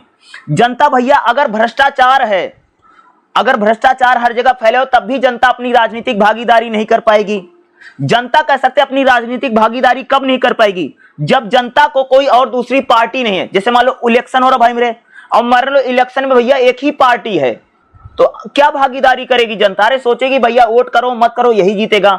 तो जनता इस प्रकार से क्या करती है, लोकतंत्र में अपनी भागीदारी को सुनिश्चित करती है। भाई आज तो जनता कह सकते भाई भूमंडलीकरण हो गया है। आज तो जनता भाई मेरे ऑनलाइन जाकर के सरकार के खिलाफ अपनी बात को लिखती है। आज जनता ऑनलाइन भागीदारी कर रही है। आज जनता सोशल मीडिया पर जाकर के, या जनता कह सकते व्हाट्सएप पर जाकर के, कह सकते ईमेल करके भैया जनता अपनी भागीदारी सुनिश्चित कर रही है। आज जनता कह सकते ऑनलाइन जो डिजिटल प्लेटफॉर्म है, उन डिजिटल प्लेटफॉर्म का प्रयोग करके, जैसे व्हाट्सएप का यूज करके, यूट्यूब का यूज करके, फेसबुक पर के जाकर के जनता अपनी राजनीतिक भागीदारी को सुनिश्चित करेगी। भाई मेरे आज जो जनता है, आज जनता कह सकते हो कि राजनीतिक भागीदारी को तमाम तरीकों से सुनिश्चित कर रही है। जनता तमाम तरह से राजनीति में भाग ले रही है ना भैया, वोट डाल करके, कह सकते हैं कि कह सकते प्रतिनिधियों से मिलकर के, यानी आंदोलन करके, इस प्रकार से जनता जो है अपनी राजनीतिक भागीदारी को सुनिश्चित करती है। एक को थोड़ा इंपॉर्टेंट हो सकता है भाई मेरे, और एग्जाम में आ भी सकता है। देखिएगा इसमें हम लोग देखें भाई मेरे मतभेद क्या है। लोकतंत्र और मतभेद ये आपके लिए इंपॉर्टेंट हो सकता है, जो आपके एग्जाम में पूछा जा सकता है। देखिएगा लोकतंत्र केवल बहुमत का शासन नहीं है भाई, लोकतंत्र में हर आदमी का विचार अलग है, हर आदमी का विश्वास अलग है, हर आदमी की विविधता है। यानी लोकतंत्र में अगर आप देखोगे ना तो भाई मेरे लोकतंत्र में तो बहुत सारे विचार है ना। लोकतंत्र में तो कह सकते हैं कि बहुत सारी विचारधाराएं हैं, बहुत सारी चीजें हैं। तो अगर आप देखेंगे जो लोकतंत्र होता ना, वहां पर भैया अलग अलग भाषा के लोग हैं, अलग अलग संस्कृति के लोग हैं, अलग अलग धर्म के लोग हैं, अलग अलग जाति के लोग हैं, और लिंग के आधार पे अंतर होता है। भाई लोकतंत्र में अगर आप देखें तो भाई मेरे मतभेद होता ही होता ना। भाई अगर लोकतंत्र में मतभेद नहीं होता ना तो अलग अलग पार्टियां नहीं बनी होती। आज अगर आप देखोगे तो भाई मेरे जो अलग अलग पॉलिटिकल पार्टियां बन गई हैं, तो लोकतंत्र में मतभेद होता है। भाई लोकतंत्र में कह सकते इतनी बड़ी जनता है, इतनी बड़ी आवाम है, तो भाई हर जनता का, हर लोगों का क्या है, अलग अलग मानना है ना। कोई कुछ मानता है, कोई कुछ मानता है। लोकतंत्र में किसका मतभेद है? विचारों का मतभेद होता भाई लोकतंत्र में। जनता के जो विचार है ना वो समय समय पर बदलते रहते, इसलिए भाई कोई कुछ मानता है, कोई कुछ मानता है। इसलिए लोकतंत्र में अगर आप देखेंगे जो मतभेद क्या है, विचारों का मतभेद है। हर व्यक्ति के भैया विचार अलग हैं, हर व्यक्ति की सोच अलग है, इसलिए लोकतंत्र में मतभेद है। नागरिक स्वतंत्र रूप से अपने विचार रख सकते भाई लोकतंत्र में। अगर आप देखो लोकतंत्र में भैया नागरिक अपने विचार तो रख सकता है, लेकिन हर नागरिक अपने अलग अलग विचार रखता है, इसलिए मतभेद हो जाता है। लोकतंत्र में अगर आप देखो भाई मेरे, सबका धर्म अलग है, सबकी जाति अलग है, सबकी भाषा अलग है। इस प्रकार से अगर आप देखो भाई मेरे लोकतंत्र में मतभेद हो जाता ना। लोकतंत्र में अगर आप देखोगे तो भाई इंडिया में अगर आप देखो लोकतंत्र, भारत में लोकतंत्र है, लेकिन अगर आप लोग देखो आज देखो मराठी और हिंदी को लेकर के किस प्रकार मतभेद चल रहा है। क्या है? मतभेद है। मतभेद का मतलब यानी विचारों में अंतर हो जाना। मतभेद समझो जैसे भाई तुम कोई बात कह रहे हो, मैं कोई बात कर रहा हूं, और हमारी और तुम्हारी बातें जो बिल्कुल अलग अलग हैं, इसी को बोलते भाई मेरे मतभेद। मतभेद को और समझा देता हूं, जैसे मान लो कि तुम्हारी मम्मी तुमको कुछ कहती हैं और तुम उनको कुछ कहती हो, दोनों के विचार एक नहीं है, ये होता भाई मेरे मतभेद। तो लोकतंत्र में अगर आप देखो भैया धर्म के आधार पर, भाषा के आधार पर, ठीक है, और जाति के आधार पर मतभेद होता। अगर आप देखो भाई हमारे देश में लोकतंत्र है ना, लेकिन अगर आप देखो हमारे देश में जातियों के आधार पर पार्टियां बनी हुई हैं, धर्म के आधार पर भी पार्टियां बनी हुई हैं, भाषा के आधार पर भी अगर आप देखो हमारे यहाँ पर राजनीति होती है।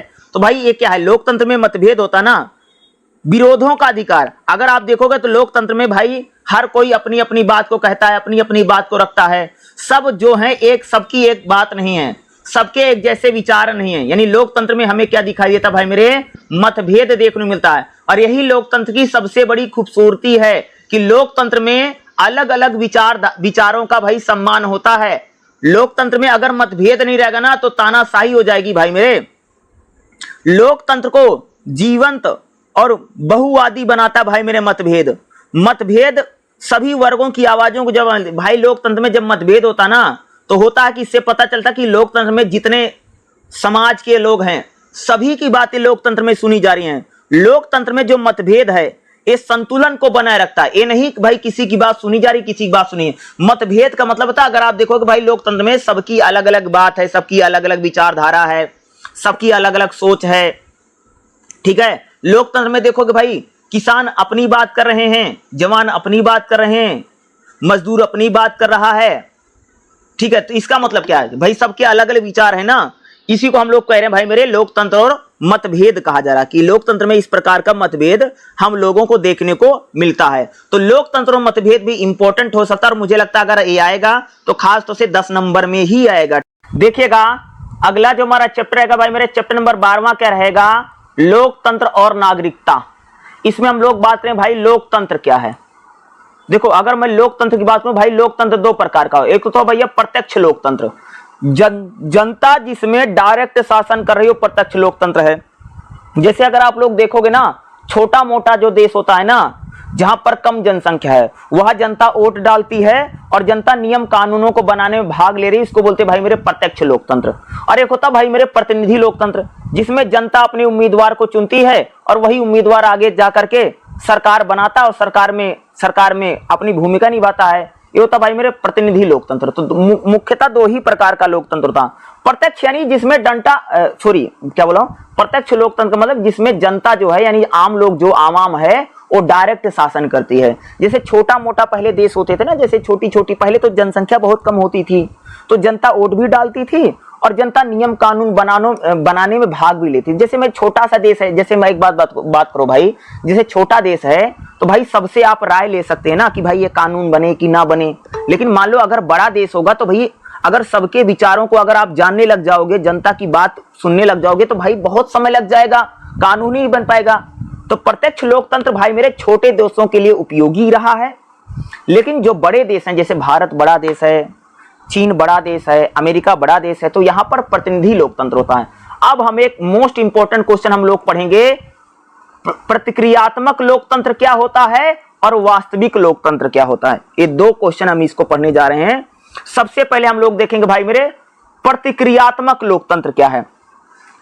प्रक्रियात्मक लोकतंत्र उस लोकतंत्र को कहते हैं जिसमें लोकतंत्र संविधानिक प्रक्रियाओं का पालन किया जाता है। भैया जिस लोकतंत्र में संविधान के जरिए लोकतंत्र चल रहा है वही प्रक्रियात्मक लोकतंत्र है।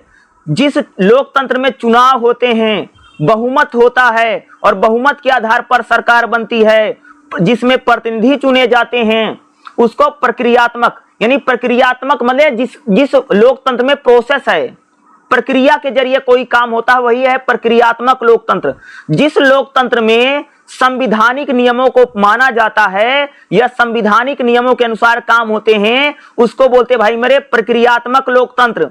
प्रक्रियात्मक लोकतंत्र इस बात पर जोर देता है कि शासन प्रणाली में नियम, संस्थाएं और प्रक्रिया सही ढंग से अपनाई जाएं। प्रक्रियात्मक लोकतंत्र जो है ये नियमित चुनाव की बात करता है। प्रक्रियात्मक लोकतंत्र कहता है भैया समय समय पर चुनाव होने चाहिए, टाइम से चुनाव होने चाहिए, ये प्रक्रियात्मक लोकतंत्र है। प्रक्रियात्मक लोकतंत्र कहता है कि प्रतिनिधि सरकार होनी चाहिए, यानी जनता अपने प्रतिनिधियों को चुनेगी, वही प्रतिनिधि आकर के नियम कानूनों को बनाएंगे और सरकार को चलाएंगे। प्रक्रियात्मक जो लोकतंत्र है वो संविधान की बात करता है। प्रक्रियात्मक लोकतंत्र कहता है भाई मेरे कि संविधान के अनुसार ही नियम कानून बनने चाहिए और नियम कानून चलने चाहिए। प्रक्रियात्मक जो लोकतंत्र है जनता की अभिव्यक्ति की अनुमति देता है। प्रक्रियात्मक लोकतंत्र लोगों को अपनी राय रखने की आजादी देता है। प्रक्रियात्मक यानी प्रक्रियात्मक लोकतंत्र आप लोग समझ सकते हैं कि जहां पर कह सकते हैं संविधान के अनुसार, नियमों के अनुसार कह सकते लोकतंत्र चल रहा है भाई मेरे, वही है प्रक्रियात्मक लोकतंत्र। न्यूनतम लोकतंत्र क्या होता है? जहां पर लोकतंत्र कम से कम है, जहां पर जनता खाली वोट डाल करके सरकार चुन लेती है, बाद में जनता कहीं पर भागीदारी नहीं निभाती है, इसको न्यूनतम लोकतंत्र कहा जाता है। कम लोकतंत्र भाई, यानी जनता जहां पर वोट डाल देती है और वोट डालने के बाद जनता सक्रिय नहीं है, उसको बोलते भाई न्यूनतम लोकतंत्र, यानी कम लोकतंत्र होता है। और अब प्रक्रियात्मक लोकतंत्र में क्या होता है कि जनता जो है भाई मेरे कि सभी प्रक्रिया में भाग ले रही है, या कह सकते हैं जहां प्रक्रियात्मक लोकतंत्र हुआ है जहां पर संविधान के अनुसार, नियम कानूनों के अनुसार सारी चीजें चल रही, लोकतंत्र चला, वो प्रक्रियात्मक लोकतंत्र है। अगला कौन सा होता है भाई मेरे? वास्तविक लोकतंत्र क्या होता है? वास्तविक लोकतंत्र उस शासन प्रणाली को कहते हैं जो केवल लोकतंत्र यानी प्रक्रिया तक सीमित नहीं है, बल्कि सामाजिक, आर्थिक, न्याय, समानता सभी की बात करता है, वो वास्तविक लोकतंत्र है। वास्तविक लोकतंत्र का मतलब यानी वहां पर प्रक्रिया नहीं, बल्कि प्रक्रिया के साथ साथ वो लोकतंत्र जहां पर न्याय हो, स्वतंत्रता हो, समानता हो, सहभागिता हो, ये वास्तविक लोकतंत्र यानी रियल डेमोक्रेसी। रियल डेमोक्रेसी यानी वास्तविक लोकतंत्र क्या है? जहां पर जनता वोट डालती है और संविधान के अनुसार काम तो होता है, लेकिन जनता को स्वतंत्रता है, समानता है, न्याय है, अधिकार है, जनता को सभी प्रकार की स्वतंत्रता, समानता, न्याय, अधिकार मिले हैं, उसी को हम लोग क्या कहते हैं भाई मेरे? वास्तविक लोकतंत्र कहते हैं। रियल डेमोक्रेसी, वास्तविक लोकतंत्र क्या है? वास्तविक लोकतंत्र में जनता की सामाजिक और आर्थिक न्याय मिलता है, जनता को गरीबी, असमानता और शोषण से जहां मुक्ति मिले, वो वास्तविक लोकतंत्र है। जहां पर सभी वर्गों का ध्यान रखा जाता है, समाज में अलग अलग जाति है, समाज में जो अलग अलग वर्ग हैं, सभी का अगर ध्यान रखा जाता है, यही है भाई मेरे वास्तविक लोकतंत्र। जहां पर नागरिकों की व्यक्तिगत स्वतंत्रता, समानता, न्याय, अधिकार, इन चीजों का ध्यान रखा जाता है, उसे हम लोग क्या कहते हैं? वास्तविक लोकतंत्र कहते हैं। जहां पर जनता को शिक्षा, स्वास्थ्य, रोजगार की गारंटी दी जाती है, कहां पर भाई मेरे? वास्तविक लोकतंत्र में क्या होता है कि जहां पर जनता को शिक्षा को लेकर के, स्वास्थ्य को लेकर के, रोजगार को लेकर के गारंटी यानी दी जाती कि भाई जनता को शिक्षा, यानी नेता लोग कहते हैं भाई जनता को हम शिक्षित करेंगे, जनता को लिए हॉस्पिटल खुलवा देंगे, जनता को रोजगार मिलेगा। ऐसे जहां पर लोकतंत्र होता है उसको हम लोग क्या कहते हैं भाई मेरे? वास्तविक लोकतंत्र बोलते हैं। और अधिकतम लोकतंत्र ही वास्तविक लोकतंत्र को कहा जाता है। यानी जहां जनता पूरी तरीके से स्वतंत्र है, चुनाव में भाग लेती है और जनता में किसी प्रकार का भेदभाव नहीं किया जाता है, जनता को समान और इक्वल समझा जाता है, जनता के लिए स्वतंत्रता, समानता, न्याय, अधिकार, ये सारी चीजें जहां पर होती है, उसी को हम भाई मेरे अधिकतम लोकतंत्र या वास्तविक लोकतंत्र कहते हैं। तो ये भाई मेरे आपसे पूछा जा सकता है। आप सुनो, प्रक्रियात्मक लोकतंत्र क्या है? जो प्रक्रिया का पालन करता, भाई प्रोसेस मान लेता, वही प्रक्रियात्मक लोकतंत्र है। वास्तविक लोकतंत्र क्या है? जहां पर समाज में न्याय, समानता, स्वतंत्रता सब कुछ है, वो वास्तविक लोकतंत्र है। जहां पर चुनाव प्रक्रिया चलती है बस खाली, वो प्रक्रियात्मक लोकतंत्र है। जहां पर चुनाव के साथ साथ सामाजिक, आर्थिक चीजों को भी देखा जाता है, वो वास्तविक लोकतंत्र है। प्रक्रियात्मक लोकतंत्र में लोकतंत्र का सिर्फ दिखावा होता है भाई मेरे। प्रक्रियात्मक लोकतंत्र में क्या होता है? लोकतंत्र सिर्फ दिखावा है, लेकिन वास्तविक लोकतंत्र में क्या होता है? व्यवहारिक लोकतंत्र होता है। जहां पर जनता को रियल में सुविधाएं प्रदान की जाती हैं, वहां पर दिखावा नहीं किया। प्रक्रियात्मक लोकतंत्र भैया कह सकते हैं एक प्रकार के दिखावे का लोकतंत्र है, लेकिन जो वास्तविक लोकतंत्र है वो असली लोकतंत्र है, व्यवहारिक लोकतंत्र है। अगर हम बात करें जो प्रक्रियात्मक लोकतंत्र है वो केवल बहुमत के आधार पर, चुनाव के आधार पर चलता है, लेकिन जो वास्तविक लोकतंत्र है वो यानी बहुसंख्यक की तो बात करता है, लेकिन जो अल्पसंख्यक लोग हैं उनकी भी बात करता है। ठीक है। और यानी प्रक्रियात्मक लोकतंत्र केवल चुनाव तक सीमित है। यानी क्या है भाई, जो प्रक्रियात्मक लोकतंत्र है केवल इलेक्शन करवा देता, बस यहीं तक लिमिटेड रहता है। लेकिन जो वास्तविक लोकतंत्र होता है वो जनता की स्वतंत्रता, समानता, न्याय, अधिकार, शिक्षा, स्वास्थ्य, रोजगार, जनता का मान सम्मान, इन सभी बातों का ध्यान रखता है। जनता में सामाजिक, आर्थिक न्याय की भी बात करता है। इसको भाई हम लोग क्या कहते हैं, वास्तविक लोकतंत्र या अधिकतम लोकतंत्र इसको कहा जाता है। ये भी भाई मेरे इंपॉर्टेंट हो सकता है और आपके एग्जाम में क्वेश्चन आ सकते हैं। देखिएगा अगला जो हमारा चैप्टर, अगला इसी चैप्टर में हम लोग देखेंगे भाई मेरे, लोकतंत्र और नागरिकता क्या है। ये भी आपके लिए इंपॉर्टेंट हो सकता है। लोकतंत्र और नागरिकता क्या है, लोकतंत्र और नागरिकता में संबंध बताइए। नागरिकता तो आपको पता है ना कि जब भाई मेरे हम लोग किसी देश के नागरिक होते हैं उसी को नागरिकता बोली जाती है, ठीक है। यानी जैसे नागरिकता कैसे मिलती है भैया, जैसे अगर आपने किसी देश में जन्म लिया ना तो जन्म के आधार पर नागरिकता मिल जाती है। जैसे मान लो आपको किसी देश की नागरिकता मिली है, तो जैसे भाई मान लो कि भारत में अगर कोई व्यक्ति जन्म लेगा तो भारत का वो नागरिक माना जाएगा। दूसरा नागरिकता कैसे मिलती है, जैसे आप किसी देश में गए हैं ना, तो अगर आप वहां पर 5 साल या 10 साल रहते हैं तब भी आपको नागरिकता मिल सकती है। 2 प्रकार से नागरिकता मिलती है, एक तो जन्म के आधार पर नागरिकता मिलती है, जन्मजात नागरिकता मिलती है। ज्यादातर नागरिकता लोगों को ऐसे ही मिलती है। कई बार किसी किसी देश में अगर आप जाकर के कुछ दिन रहेंगे तब भी आपको वहां पर सिटीजनशिप यानी नागरिकता प्रदान की जाती है। और आज तो ऐसा भी बदले, कोई कोई देश बहुत पैसा दे दीजिए वो तब भी देश जाकर के आपको नागरिकता प्रदान कर देते हैं। तो आज पैसे दे करके भी लोग नागरिकता को प्राप्त कर रहे हैं। तो हम लोग बात करेंगे कि लोकतंत्र नागरिकता क्या है। देखो भाई, लोकतंत्र नागरिकता की अगर बात करूं भाई, लोकतंत्र में जो चुनाव होता ना उसमें सिर्फ जो देश का नागरिक है भाई मेरे वही वोट कर सकता है, विदेशी नागरिक भाई मेरे वोट नहीं कर सकता है। लोकतंत्र में भाई मेरे विदेशी नागरिकों का सम्मान किया जाता है, विदेशी नागरिकों की स्वतंत्रता का, समानता का ख्याल रखा जाता है। लेकिन जो विदेशी नागरिक हैं उनको वोट डालने का या उनको राजनीतिक भागीदारी में भाग लेने का मौका नहीं मिलता है। लोकतंत्र नागरिकता का एक अच्छा संबंध है।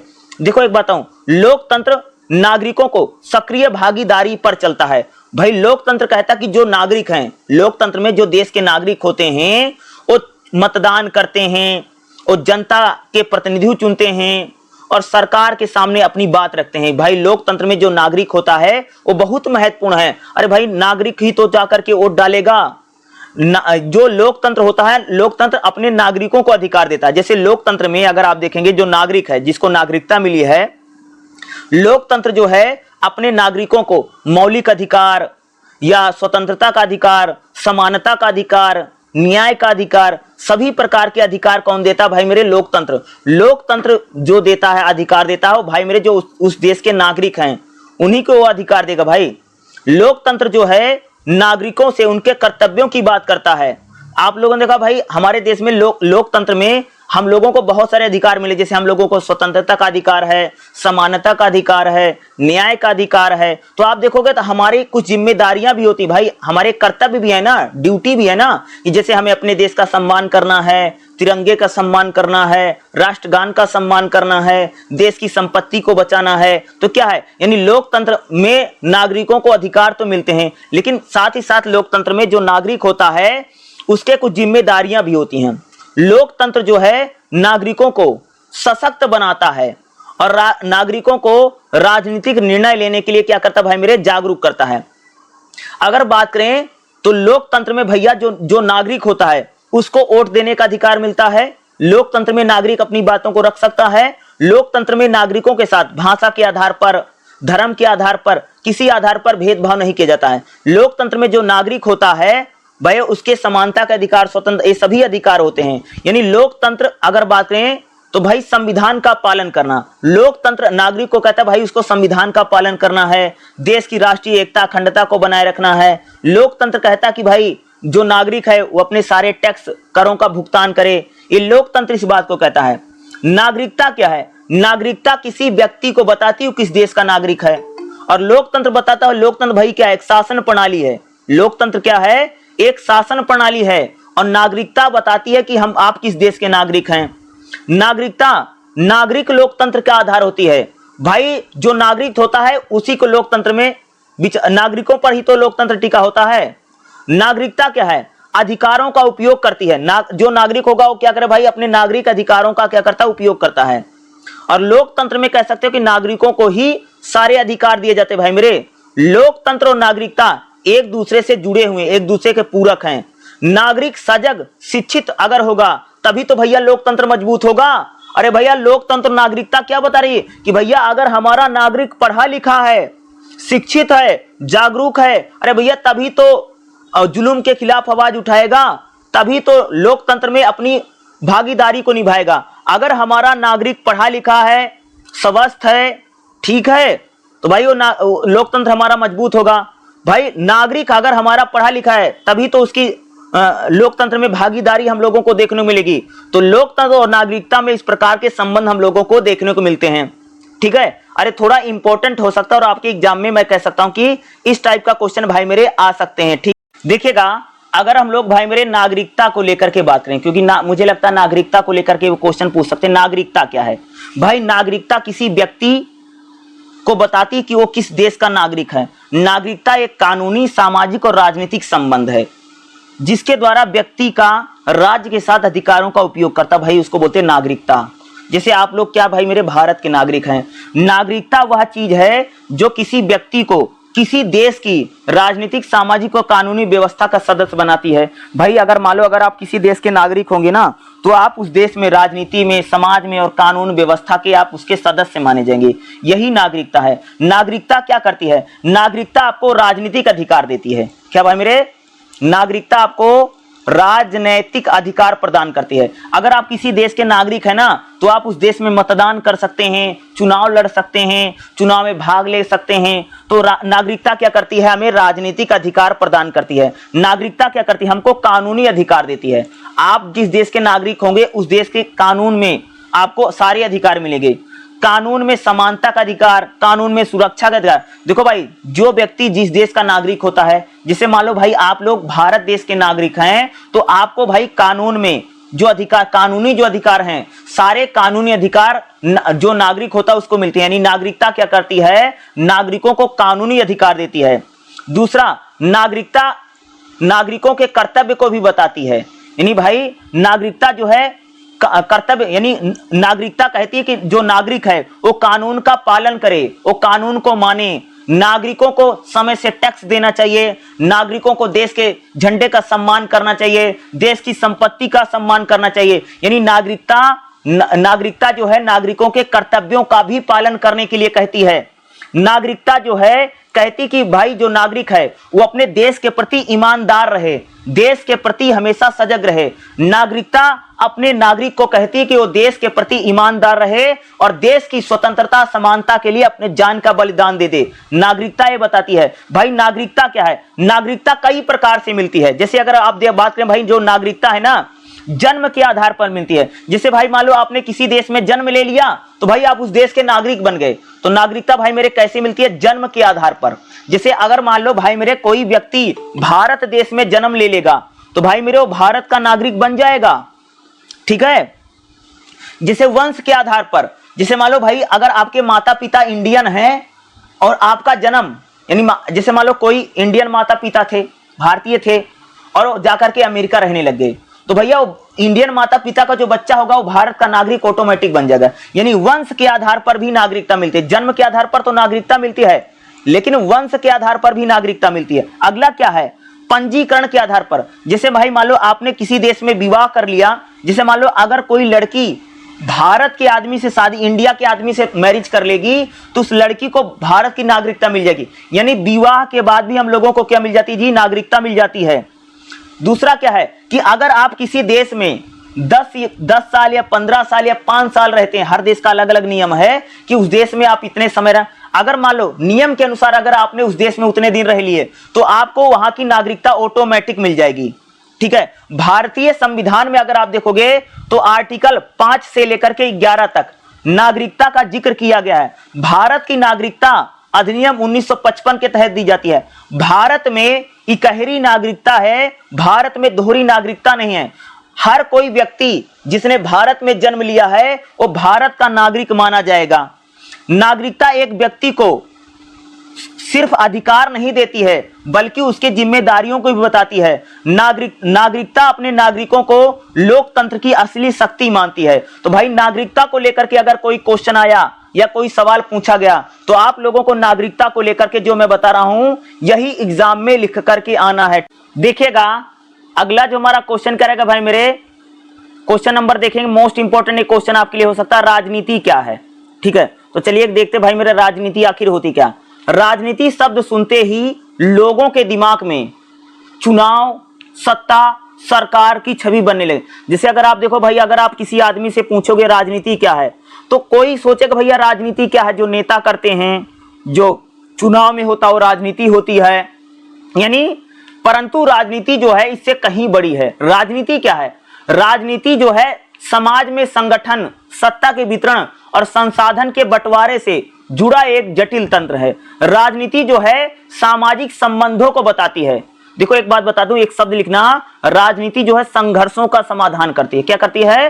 राजनीति संघर्षों का समाधान करती है। देखो भाई, समाज में अगर कोई संघर्ष है अधिकारों को लेकर के, चीजों को लेकर के, तो राजनीति क्या करती है जी? संघर्ष का समाधान करती है राजनीति। राजनीति क्या है? मैं एक पॉइंट बताते जा रहा हूं, इसको लिख लेना। राजनीति क्या होती है? जिस विषय, यानी जिस विषय में जब हम राज्य का अध्ययन करते हैं तब हम उसे राजनीति कहते हैं। जिस विषय में, या कह सकते जब हम लोग राज्य का अध्ययन करते हैं उसे राजनीति कहते हैं। अगला लिखिएगा, जब हम राज्य और सरकार का अध्ययन करते हैं उसे राजनीति बोलते हैं। क्या? जब हम राज्य और सरकार का अध्ययन करते हैं हम उसे राजनीति बोलते हैं। या एक लिखिएगा, जब हम सरकार का अध्ययन करते हैं तब हम राजनीति बोलते हैं। यानी 3 प्रकार से लिखना। जब राज्य का अध्ययन करते हैं तो उसे राजनीति कहा जाता है, जब हम सरकार का अध्ययन करते हैं तो उसे राजनीति बोलते हैं, जब हम राज्य और सरकार, यानी कह सकते हैं गवर्नमेंट और स्टेट दोनों का जब स्टडी की जाती है वही राजनीति है। यानी जिस विषय में, यानी जब किसी विषय में स्टेट और कह सकते गवर्नमेंट दोनों की स्टडी हम लोग करते हैं तब हम उसे क्या कहते हैं भाई मेरे? पॉलिटिक्स कहते हैं, तब हम उसको राजनीति कहते हैं। जब हम राज्य और सरकार दोनों चीजों का अध्ययन करते हैं वही क्या भाई मेरे? राजनीति है। अगर आप देखो राजनीति क्या करती है? राजनीति समाज में जो संघर्ष है, समाज में लड़ाई है, समाज में जो झगड़ा है उसको समाधान करती है। एक बात बता दूं भाई मेरे, समाज में अगर लड़ाई है, झगड़ा है, मार पिटैया है और समाज में अगर मतभेद है, वही राजनीति का जन्म होगा। जहां पर लोगों के बीच में संघर्ष है, जहां पर लोगों के बीच में मनमुटाव है, जहां पर लोगों के मन में अलगाव है, जहां पर कह सकते लोगों के बीच में शत्रुता है या दुश्मनी है, वहां पर राजनीति जन्म ही लेगी। अब राजनीति की विशेषता क्या है भाई? राजनीति क्या करती है? सत्ता का विवरण करती है। राजनीति यह तय करती है कि सत्ता किसके पास होगी। भैया राजनीति ही तो करती है ना कि भैया सत्ता किसके पास होगी, सरकार किसकी बनेगी। राजनीति क्या डिसीजन देती है भाई मेरे? कि सरकार किसकी बनेगी, सत्ता किसकी बनेगी। राजनीति क्या करती है? नीति बनाती है। भाई नियम कानून कौन बनाता है? नियम कानून कौन बनाता? भाई राजनीति बनाती है। राजनीति ही समाज के लिए नियमों और कानूनों को बनाती है। अरे आप देखो भाई मेरे, आप लोग जिन नेताओं को चुन करके सांसद और विधायक बनाते हो वही तो लोग जाकर के नियम कानून बनाते हैं। यानी राजनीति क्या करती है? नीति निर्माण करती है, यानी नियमों कानूनों को बनाती है। राजनीति क्या करती है? संसाधनों का विभाजन करती है। भैया किसको क्या मिलेगा, किसको कैसे मिलेगा, यह राजनीति तय करती है। भाई राजनीति तो बताती है ना कि भाई किसको 5 किलो राशन बनेगा, किसको फ्री गैस सिलेंडर मिलेगा, किसको उज्ज्वला योजना मिलेगा, किसको किसान सम्मान निधि मिलेगी। यानी राजनीति क्या करती है? संसाधनों का बंटवारा करती है। भाई किसके पास कितनी संपत्ति होगी, किसके पास कितनी जायदाद होगी, कौन करता है? राजनीति करती है।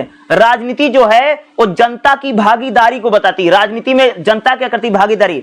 भाई जनता मतदान करे, आंदोलन करे, जनता जो है राजनीति में भाग लेती है। मतदान करके, वोट डाल करके, आंदोलन करके, बहसों के जरिए कह सकते हैं राजनीति में जनता भाग लेती है।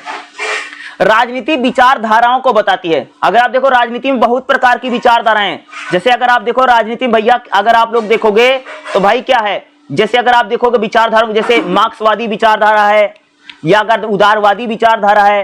राजनीति में अगर आप देखो भाई जो अलग अलग पार्टियां, अगर आप अपने देश में देखोगे तो हमारे देश में बीजेपी है, कांग्रेस है, आम आदमी पार्टी है। भाई सबकी अलग अलग विचारधारा है ना। तो राजनीति में क्या है कि राजनीतिक पार्टियों की क्या होती है भाई मेरे? अलग अलग विचारधाराएं होती हैं। जैसे बीजेपी है, कांग्रेस, आम आदमी पार्टी है, कोई भी जो पार्टियां हैं, तो राजनीति में जो अलग अलग विचारधाराएं होती हैं जिसके लिए क्या होता है भाई? सत्ता में संघर्ष होता है। राजनीति भैया सामाजिक न्याय करती है।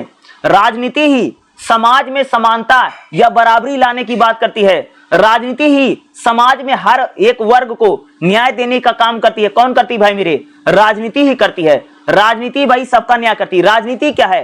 अगर आप देखो राजनीति क्या है, घरेलू राजनीति का, जैसे भारत में अगर आप राजनीति को पढ़ेगो इसको घरेलू राजनीति यानी डोमेस्टिक पॉलिटिक्स किसको बोलते हैं, जब घरेलू राजनीति की जाती है। यानी आप देखो हमारे देश में जो राजनीति घरेलू, एक होती भैया अंतरराष्ट्रीय राजनीति, जैसे एक देश का दूसरे देश के साथ क्या संबंध है, इसको अंतरराष्ट्रीय राजनीति बोलते हैं। एक होता संस्थागत राजनीति, जब हम न्यायपालिका के बारे में, संसद के बारे में, कार्यपालिका के बारे में जो पढ़ते हैं इसको बोलते हैं भैया संस्थागत राजनीति।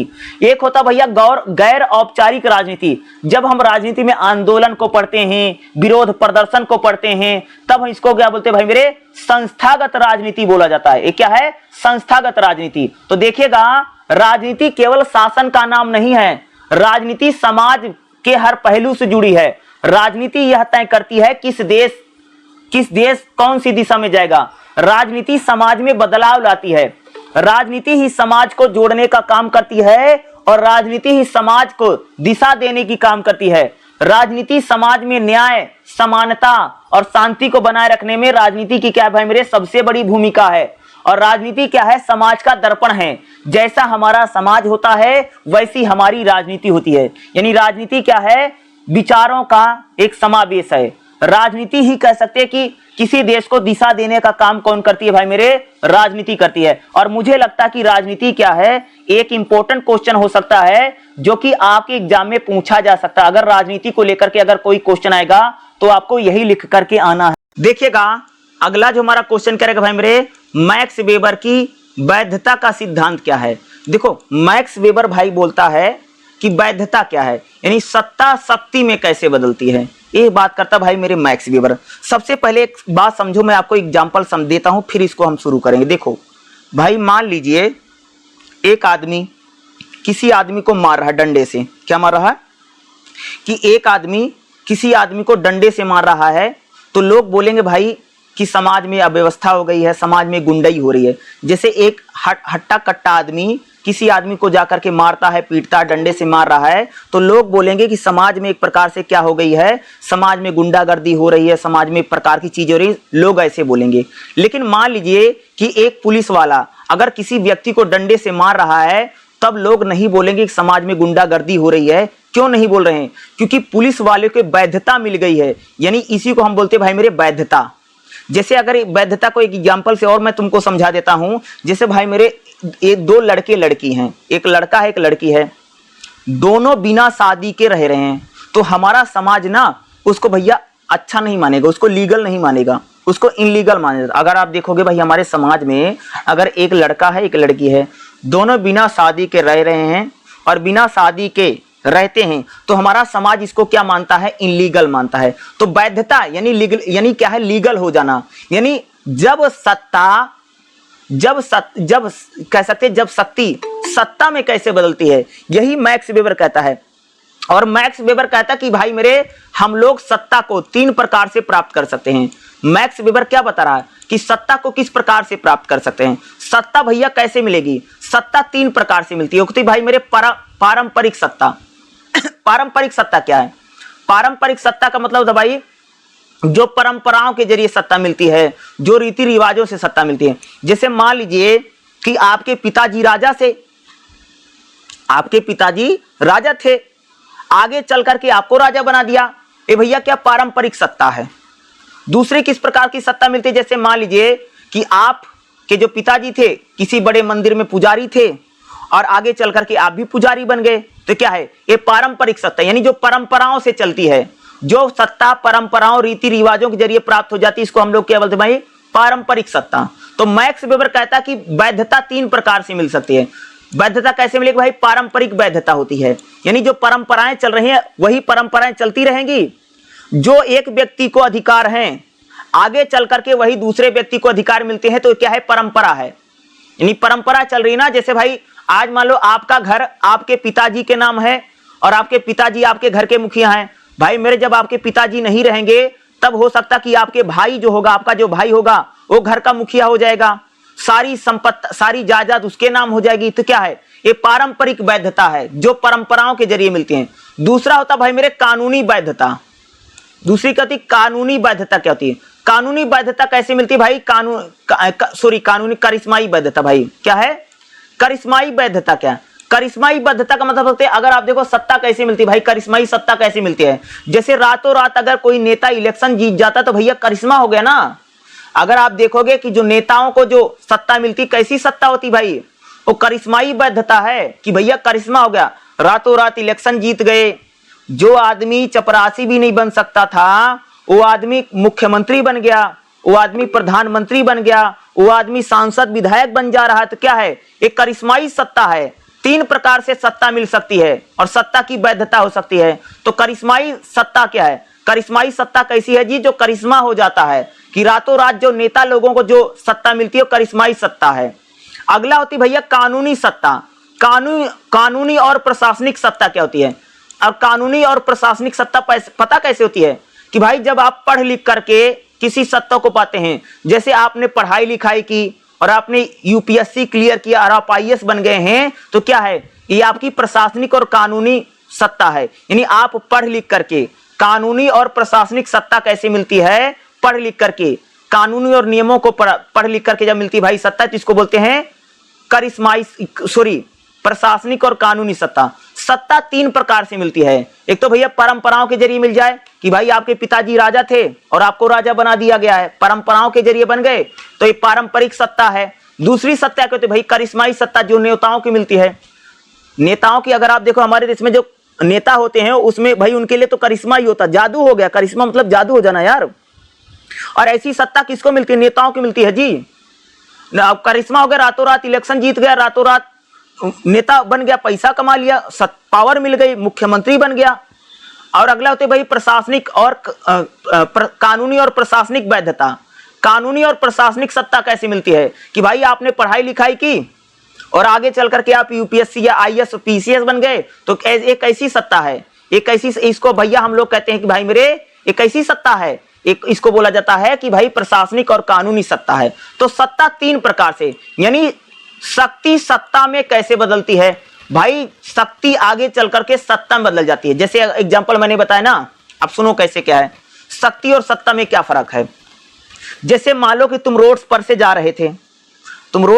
रहे थे और मैंने तुमको रोकने का प्रयास किया कि रुक जाओ आगे नहीं जाना है, लेकिन तुम रुकोगे नहीं, तुम बोलोगे तुम कहे हमको रोक रहे हो, हम तुम्हारी बात नहीं सुनेंगे और तुम फर्र से निकल जाओगे।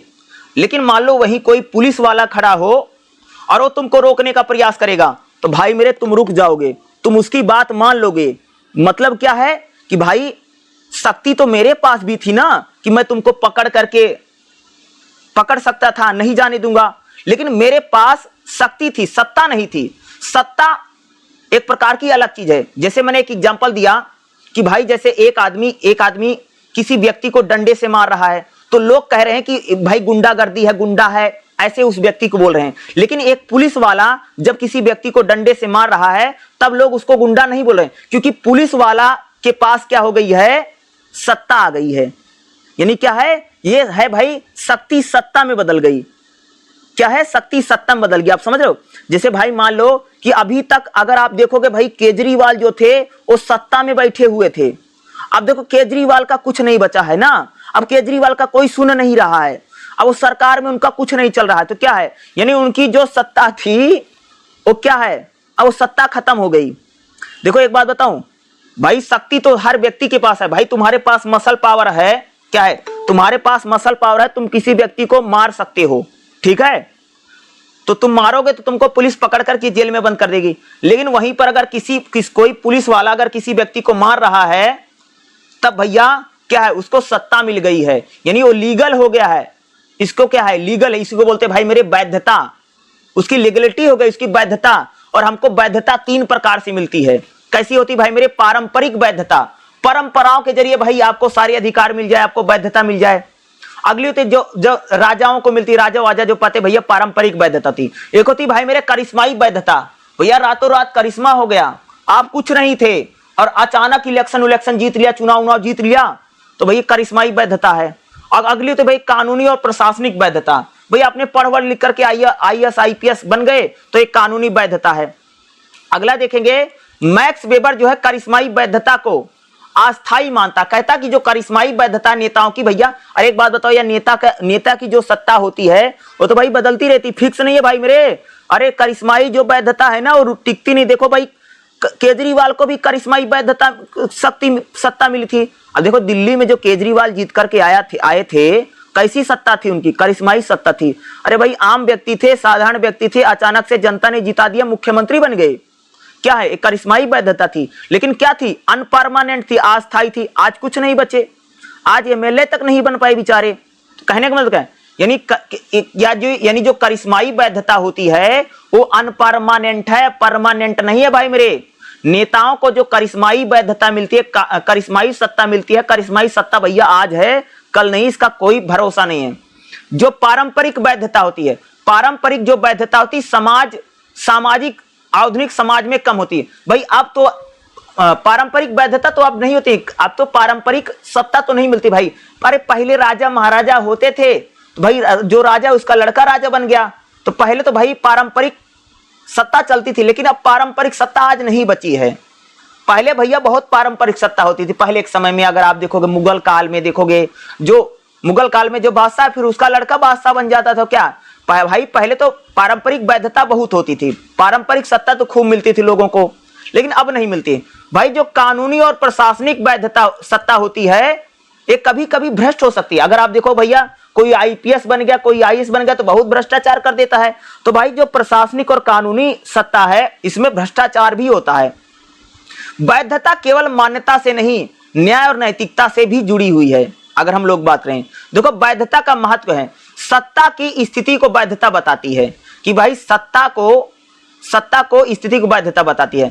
जनता और शासन के बीच भरोसा होता है। भाई एक बात बताओ कि अगर मान लो कोई व्यक्ति अगर किसी को जब मारता है ना तो आम जनता उसका विरोध करेगी, भैया क्यों मार रहे हो। लेकिन वहीं पर पुलिस वाला अगर किसी को मार रहा है तो जनता नहीं उसको बोलेगी ठीक हो रहा है। मतलब क्या है कि जनता को एक प्रकार से वैधता के लिए बहुत ज्यादा भरोसेमंद है। वैधता क्या करती है? जनता और शासन में भरोसा पैदा करती है।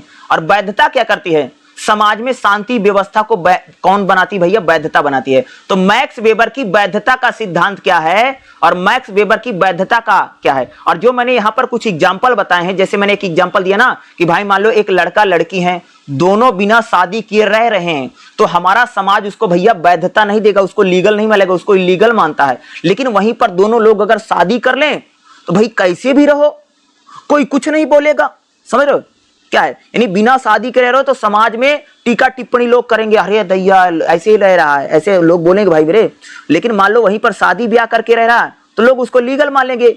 यानी कहने का मतलब है कि जब आप बिना शादी के रह रहे हैं तो वो एक प्रकार की आपको वैधता नहीं है, आप लीगल नहीं है। लेकिन शादी करके रहो लीगल हो गया। तो कहने का इसी प्रकार से मैक्स वेबर भी शक्ति यानी सत्ता कैसे वैध हो जाएगी, शक्ति यानी सत्ता हमारी कैसे लीगल हो सकती है, इसके लिए उसने 3 तरीके बताए। 3 तरीके भैया क्या है? पहला तरीका उसने बताया भैया पारंपरिक परंपराओं के जरिए, जो परंपराओं रीति रिवाजों के जरिए जो हमको सत्ता मिलती है।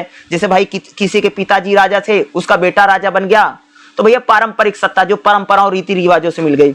दूसरा भैया करिश्माई सत्ता होती है जो नेताओं को मिलती है, भाई करिश्मा हो गया, रातों रात मुख्यमंत्री बन गया, रातों रात सत्ता मिल गई, पावर मिल गई। और अगला होती है भाई मेरे कानूनी और प्रशासनिक सत्ता। कानूनी और प्रशासनिक सत्ता भैया पढ़ लिख करके जो आईएएस आईपीएस बनते हैं इसको हम लोग बोलते हैं भाई कानूनी और प्रशासनिक सत्ता बोला जाता है। तो मुझे लगता है कि ये क्वेश्चन काफी इंपॉर्टेंट हो सकता है और एग्जाम में आ भी सकता है। ठीक है, चलिए अगला क्वेश्चन करते हैं। अगला क्वेश्चन देखिएगा भाई क्या रहेगा, राज्य पर मिलीबैंड के विचार बताइए। तो मिलीबैंड क्या है? एक राजनीतिक विचारक है।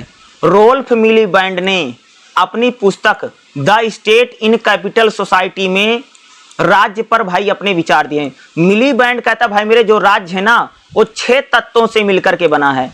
मिलीबैंड क्या कहता है कि जो राज्य है वो 6 तत्वों से मिलकर के बना है, कि भाई राज्य में ये 6 चीजें होंगी ही होंगी। क्या है? पहला क्या बताता है मिलीबैंड? भाई मेरे मिलीबैंड ने अपना पहला तत्व बताया कि सरकार किसी भी तरह से राजतंत्र का एकमात्र तत्व नहीं है। यानी मिलीबैंड जो है कह सकते कि राज्य का पहला तत्व उसने क्या बताया भाई मेरे? सरकार बताई है। राज्य का पहला तत्व भाई सरकार। हर राज्य में भाई मेरे सरकार होगी ही होगी, बिना सरकार के कोई राज्य नहीं होगा। ये पहली बात फिक्स है। मिलीबैंड कहता है कि कोई भी राज्य हो यानी कोई भी देश हो भाई, हर देश में सरकार होगी, बिना सरकार के कोई देश नहीं है, ठीक है। यानी राज्य पर मिलीबैंड का जो पहला विचार है वो कहता कि भाई राज्य में सरकार होती ही होती है और जो सरकार होती है वही राज्य को चलाती है। मिलीबैंड जो राज्य पर, दूसरी बात का प्रशासनिक तत्व, मिलीबैंड कहता कि भाई हर राज्य में क्या होता, प्रशासन होता है, प्रशासन होगा ना, जो सिविल सेवा में जैसे आईएएस आईपीएस पुलिस प्रशासन होता है। तो मिलीबैंड कहता कि भाई मेरे कोई भी राज्य हो वहां पर शासन प्रशासन होता ही है, जैसे आईएएस होते हैं आईपीएस होते हैं। तो राज्य पर मिलीबैंड का जो विचार है वो दूसरा तत्व क्या भाई, प्रशासन। हर राज्य में प्रशासनिक तत्व होता है, हर राज्य में सरकार होती है। मिलीबैंड की अगर हम लोग तीसरी बात करें तो मिलीबैंड कहता कि हर राज्य में सेना और पुलिस होती है। राज्य का तीसरा तत्व क्या है भाई मेरे, सेना और पुलिस। भाई अगर आप किसी भी राज्य को देखें, हर राज्य में सेना और पुलिस होती ही होती है और राज्य जो है सेना और पुलिस के जरिए शासन करता है। राज्य क्या करता है भाई, सेना और पुलिस का उपयोग करता है। अगर भाई मेरे सेना और पुलिस नहीं रहेगी ना तो राज्य में अफरा तफरी मच जाएगी। राज्य में लोग नियमों कानूनों का इसीलिए प्रयोग करते हैं क्योंकि पुलिस है। राज्य जो भैया एक प्रकार से सेना और पुलिस का प्रयोग करके राज्य में शांति बनाने का प्रयास करता है। तो मिलीबैंड कहता कि भाई मेरे राज्य का तीसरा तत्व क्या है, सेना और पुलिस। हर राज्य में भाई मेरे सेना और पुलिस होगी और सेना और पुलिस ही क्या करती है कि राज्य में शांति व्यवस्था बनाने में मदद करती है। चौथा मिलीबैंड बताते हैं राज्य में भाई न्यायपालिका होगी। भाई मेरे कोई भी राज्य हो वहां पर न्यायपालिका यानी न्यायालय होगा ही होगा। न्यायालय ही ये चेक करता कि सरकार लोकतंत्र के यानी संविधान के अनुसार भाई मेरे कोई भी राज्य हो वहां पर न्यायपालिका देखने को मिलेगी। तो मिलीबैंड ने कहा भाई मेरे कोई भी राज्य हो, राज्य का चौथा तत्व उसने क्या बताया, न्यायपालिका। हर राज्य में न्यायपालिका होती है, जुडिशरी होती ही होती है, जो यह चेक करती है कि सरकार संविधान के अनुसार काम कर रही है या नहीं कर रही है। यानी हर राज्य में हम लोगों को न्यायपालिका देखने को मिलती है, ठीक है। राज्य का पांचवा तत्व मिलीबैंड ने बताया भैया स्थानीय स्वशासन।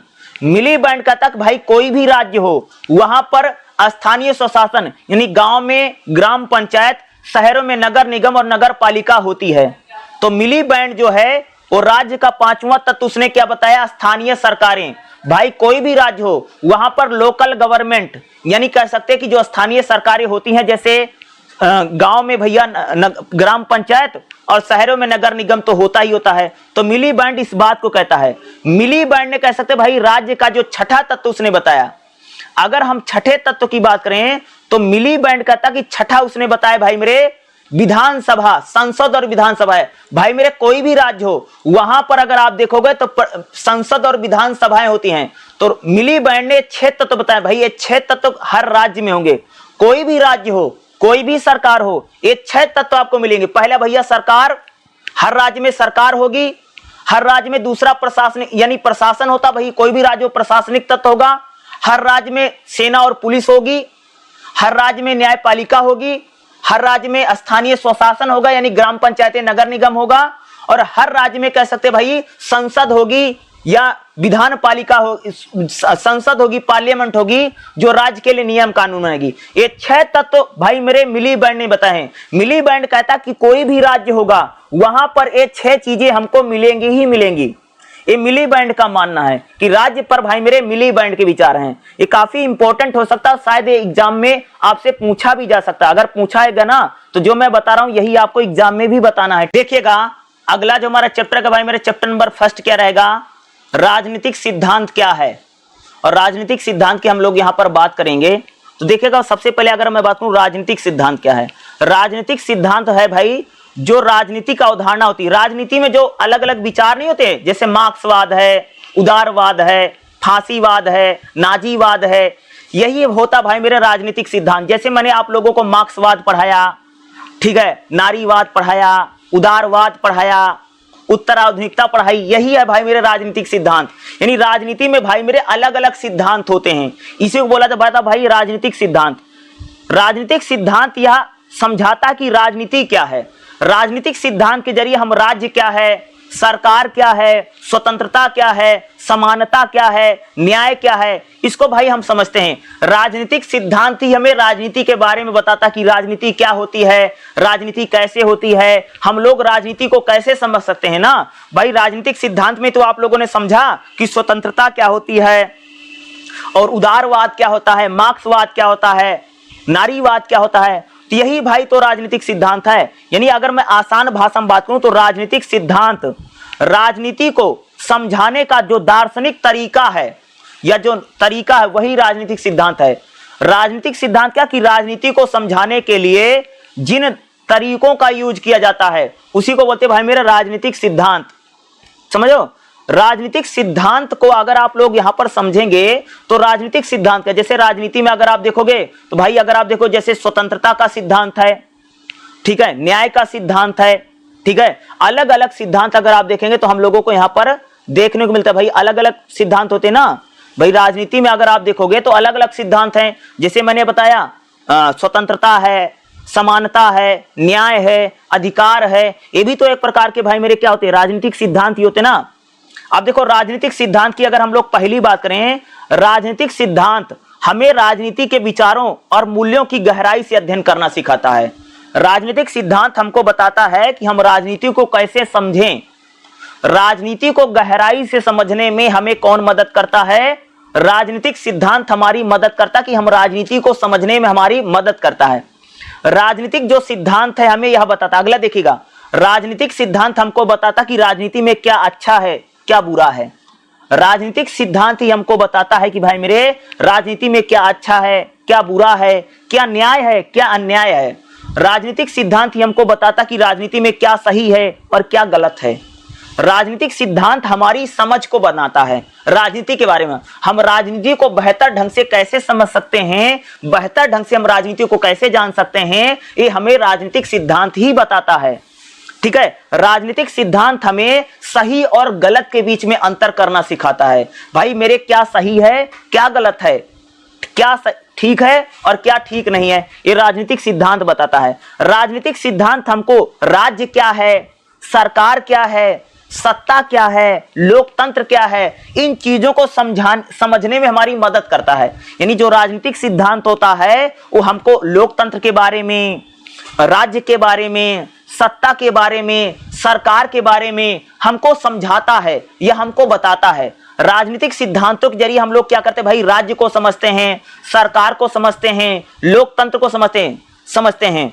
राजनीतिक सिद्धांत क्या करता है, राजनीतिक सिद्धांत हमें व्यक्ति और राज्य के बीच में क्या संबंध है, यानी आप कह सकते हैं राजनीतिक सिद्धांत ही हमको बताता है कि व्यक्ति और राज्य में यानी मेन और स्टेट में क्या रिलेशन है। यानी राजनीतिक सिद्धांत हमको क्या बताता है कि भाई मेरे व्यक्ति और राज्य में क्या संबंध है। इन संबंधों को समझाने में या इन संबंधों को बताने में हमारी मदद कौन करता है, राजनीतिक सिद्धांत ही करता है। तो राजनीतिक सिद्धांत हमको राजनीति में समझने में क्या करते भाई मेरे, मदद करता है, हेल्प करता है। राजनीतिक सिद्धांत क्या है, लोगों को राजनीति के विचारों की समझने में जो मदद करता है वो राजनीतिक सिद्धांत है। राजनीतिक सिद्धांत क्या है, राजनीतिक सिद्धांत हमें लोकतंत्र, अधिकार, कर्तव्य आदि को बताता है क्या होता है। राजनीतिक सिद्धांत हमें राजनीतिक चेतना को जागृत करता है। राजनीतिक सिद्धांत सामाजिक न्याय, समानता, स्वतंत्रता को समझने में हमारी मदद करता है। राजनीतिक सिद्धांत जो हमें समाज के लिए क्या सही है क्या गलत है, ये हमें राजनीतिक सिद्धांत बताता है। राजनीतिक सिद्धांत क्या है, राजनीतिक सिद्धांत यह बताता है कि क्या होना चाहिए और क्या हो रहा है, यानी न्याय क्या है। यानी राजनीतिक सिद्धांत के जरिए हम यही समझ पाते हैं कि भाई क्या होना चाहिए, क्या ठीक है क्या गलत है। जैसे राजनीतिक सिद्धांत हमको बताएगा न्याय क्या है, तो बोलेगा भाई सबको जिसका जो अधिकार है उसको अधिकार अगर मिल रहा है यही न्याय है। अदालतों में जो न्याय होता है न्याय नहीं होता। न्याय क्या होता है भाई, राजनीतिक सिद्धांत कहता कि न्याय क्या है, राजनीतिक सिद्धांत कहता भाई न्याय वही है कि भाई मेरे जिसका जो अधिकार है, जिसका जो राइट है, अगर हर व्यक्ति को उसके अधिकार मिल रहे हैं, राइट मिल रहे हैं, यही न्याय है। राजनीतिक सिद्धांत क्या है कि राजनीति की व्याख्या करता है। राजनीतिक सिद्धांत हमको बताता कि सत्ता कैसे काम करती है, सत्ता का संचालन कैसे होता है। राजनीतिक सिद्धांत जो है राजनीतिक व्यवस्थाओं का समीक्षा करता है। राजनीतिक सिद्धांत देखता है कि राजनीति में कोई कमी तो नहीं है। राजनीतिक सिद्धांत जो है हमें नारीवाद हो, मार्क्सवाद हो, उदारवाद हो, इन सब के विचारों को शामिल करता है राजनीतिक सिद्धांत। यानी राजनीतिक सिद्धांत क्या है? उदारवाद है, मार्क्सवाद है, फांसीवाद है, इनको समझाने में हमारी मदद करता है। अब भाई राजनीतिक सिद्धांत कौन कौन से? जैसे प्लेटो ने न्याय और आदर्श राज्य का सिद्धांत दिया। प्लेटो जो था राजनीति में बहुत बड़ा सिद्धांतकार है, जिसने क्या दिया था भाई मेरे? न्याय और आदर्श राज्य का सिद्धांत दिया। अरस्तु ने राजनीति में उसने नागरिकता और संविधान का सिद्धांत दिया। होब्स, जॉन लोक रूसो ने सामाजिक अनुबंधों का सिद्धांत दिया। कार्ल मार्क्स ने वर्ग संघर्ष की बात की। जॉन रॉयल्स ने न्याय का सिद्धांत दिया। राजनीतिक सिद्धांत की अगर हम लोग बात करें तो अलग अलग जो लोग होते हैं वो लोग भाई मेरे अलग अलग राजनीतिक सिद्धांत देते हैं। तो राजनीतिक सिद्धांत हमको बताता है कि शासन कैसा होना चाहिए, सरकार कैसी होनी चाहिए, नागरिकों के लिए क्या क्या होना चाहिए, और राजनीति सही है गलत है। यानी राजनीतिक सिद्धांत हमें राजनीति को समझने में या बताने में हमारी क्या करता है? मदद करता है, हमारी हेल्प करता है। राजनीतिक सिद्धांतों के जरिए हम समझ सकते हैं कि राजनीति कैसी है, न्याय क्या है, समाज क्या है, स्वतंत्रता क्या है, समानता क्या है, अधिकार क्या है। इन्हीं चीजों के जरिए हम लोग क्या करते हैं भाई मेरे? चीजों को समझते हैं। यही क्या होता है भाई मेरे? राजनीतिक सिद्धांत होता है। तो राजनीतिक सिद्धांत काफी इंपॉर्टेंट है, जो कि आपके एग्जाम में भाई मेरे पूछा जा सकता है। ठीक है, देखिएगा अगला जो हम लोग क्वेश्चन देखें भाई मेरे, राजनीतिक सिद्धांत के कौन कौन से दृष्टिकोण हैं। तो देखिएगा, अगर मैं राजनीतिक सिद्धांत के दृष्टिकोण की बात करूं, सबसे पहले मैं बताऊंगा मानक दृष्टिकोण। राजनीतिक सिद्धांत का मानक दृष्टिकोण क्या है? यह दृष्टिकोण पूछता है कि क्या होना चाहिए। यानी राजनीतिक सिद्धांत का जो मानक दृष्टिकोण है, ये बताता है कि भाई राजनीति कैसी होनी चाहिए, किस प्रकार से राजनीति होनी चाहिए बताता है। यानी राजनीतिक सिद्धांत का जो मानक दृष्टिकोण है बताता है कि नैतिक मूल्य क्या हैं, आदर्श क्या हैं। राजनीतिक सिद्धांत का जो मानक दृष्टिकोण हमको बताता है कि भैया न्याय क्या है, स्वतंत्रता क्या है, समानता क्या है, इस प्रकार की चीजों को बताता है। और राजनीतिक सिद्धांत का जो मानक दृष्टिकोण है बताता है कि आदर्श राज्य क्या होगा, अच्छी सरकार क्या होगी। ये मानक दृष्टिकोण है कि अच्छा नागरिक क्या होगा। जो राजनीतिक सिद्धांत का जो मानक दृष्टिकोण है, इसको प्लेटो ने, अरस्तु ने, रूसो ने या जॉन्स रॉयल ने दिया है। यानी मानक दृष्टिकोण राजनीतिक में बताता, राजनीतिक सिद्धांत में भाई क्या अच्छा है, क्या होना चाहिए। राजनीतिक सिद्धांत का जो मानक दृष्टिकोण है, मानक बताता है, स्टैंडर्ड क्या है। ठीक है, राजनीति कैसी होनी चाहिए, सरकार कैसी होनी चाहिए, नागरिक कैसा होना चाहिए, स्वतंत्रता कैसी होनी चाहिए, ये राजनीतिक सिद्धांत का मानक दृष्टिकोण बताता है। अगला व्यवहारवादी दृष्टिकोण क्या बताता है? राजनीतिक सिद्धांत का जो व्यवहारवादी दृष्टिकोण बताता है कि भाई यह पूछता है कि लोग वास्तव में कैसे हैं। लोकतंत्र का राजनीतिक सिद्धांत का जो व्यवहारवादी दृष्टिकोण है, जिसको समकालीन भी बोला जाता है, समकालीन बोलो या व्यवहारवादी दृष्टिकोण बोलो, राजनीति का व्यवहारवादी दृष्टिकोण हमको बताता है कि लोग कैसे व्यवहार करते हैं। 20वीं शताब्दी में आया है। राजनीतिक सिद्धांत का जो व्यवहारवादी दृष्टिकोण है, यह बताता कि लोग कैसे रहते हैं, लोग कैसे व्यवहार करते हैं, लोगों का व्यवहार क्या है, लोगों को वोट डालने का तरीका क्या है, लोग कैसे सोचते हैं, लोग कैसे विचार करते हैं। इन चीजों को कौन बताता है? राजनीतिक सिद्धांत का जो है भैया व्यवहारवादी दृष्टिकोण। राजनीतिक सिद्धांत का अगर अगला बात करें, अगर आप देखोगे जो है आलोचनात्मक दृष्टिकोण क्या करता है।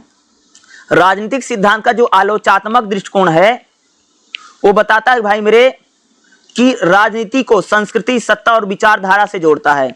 ठीक है, जो बताता कि राजनीति की सत्ता कैसी होनी चाहिए, संरचना कैसी होनी चाहिए, ये बताता है। राजनीति का जो भाई मेरे अनुभव जन्य दृष्टिकोण है, ये बताता कि राजनीति में अनुभव जैसे हो उसी के आधार पर हमें डिसीजन लेने चाहिए। क्या है कि अनुभवों के आधार पर क्या होना चाहिए भाई, कोई भी डिसीजन है राजनीति में, अगर कोई फैसला लेना है, अगर कोई डिसीजन लेना है, तो जिस प्रकार के अनुभव हैं उसी अनुभवों के आधार पर आगे हमें डिसीजन या फैसला करना चाहिए। राजनीति का जो ऐतिहासिक दृष्टिकोण है, राजनीति का अगर मैं ऐतिहासिक दृष्टिकोण की बताऊं तो ये हमको बताता कि राजनीति कैसी होनी चाहिए, कैसी करनी चाहिए, अच्छा क्या है या बेहतर क्या है या सही क्या है। ये राजनीतिक सिद्धांत का हमें ऐतिहासिक दृष्टिकोण बताता है कि हमें भैया इतिहास के आधार पर राजनीति में डिसीजन लेना चाहिए। पहले चीजें कैसी थी, उन चीजों से सबक लेते हुए, इन चीजों से सीखते हुए राजनीतिक सिद्धांत का जो ऐतिहासिक दृष्टिकोण है वो इतिहास के आधार पर राजनीति को देखता है या इतिहास के आधार पर राजनीति को समझता है, उसी प्रकार के क्या करता भाई मेरे फैसले लेता है। तो मुझे लगता है कि राजनीतिक सिद्धांत के जो दृष्टिकोण है ये आपके एग्जाम में पूछे जा सकते हैं, या आपके एग्जाम में राजनीतिक सिद्धांत क्या है ये भी क्वेश्चन आपके एग्जाम में पूछा जा सकता है। अगर मैं बात करूं तो इसमें अगर मैं आप बात करोगे तो भाई टोटल मैंने आपको 7 चैप्टर करवाए हैं, और 7 चैप्टर में से मैं कह सकता हूं कि बहुत सारे क्वेश्चन आपको एग्जाम में जरूर देखने को मिलेंगे, और जितना मैंने करवाया इतना जरूर करके जाइएगा। एग्जाम में ज्यादातर यही क्वेश्चन आएंगे, बाहर से बहुत ज्यादा नहीं आता। जो मैंने बताया है इसी में से आपको एग्जाम में क्वेश्चन देखने को मिलेगा। एक वीडियो मैंने और बना रखी, उसको जाकर के देख लीजिए, जिसमें मैंने आपको उदारवाद, मार्क्सवाद, नारीवाद, उत्तराधुनिकता या रूढ़िवाद, ये मैंने आपको 5 चैप्टर करवाए थे। बाकी ये वीडियो है, इसमें भी आप इसको जरूर देखिएगा, और आपका एग्जाम कैसे गया मुझे जरूर बताइएगा। और एक चीज बता दूं, इस बार मैंने इस बुक को बहुत अच्छे तरीके से मैंने पढ़ा रखा है, और बहुत इजी वे में, क्योंकि बुक की लैंग्वेज बहुत हार्ड होती है, मुझे पता है बड़ी डिफिकल्ट होती है, वो समझना बड़ा मुश्किल होता है। इसलिए मैंने आपको बहुत सिंपल तरीके से, बहुत आसान तरीके से मैंने पूरी बुक को आपको समझाने की कोशिश की है। और आपका एग्जाम कैसे जाएगा मुझे जरूर बताइएगा, ठीक।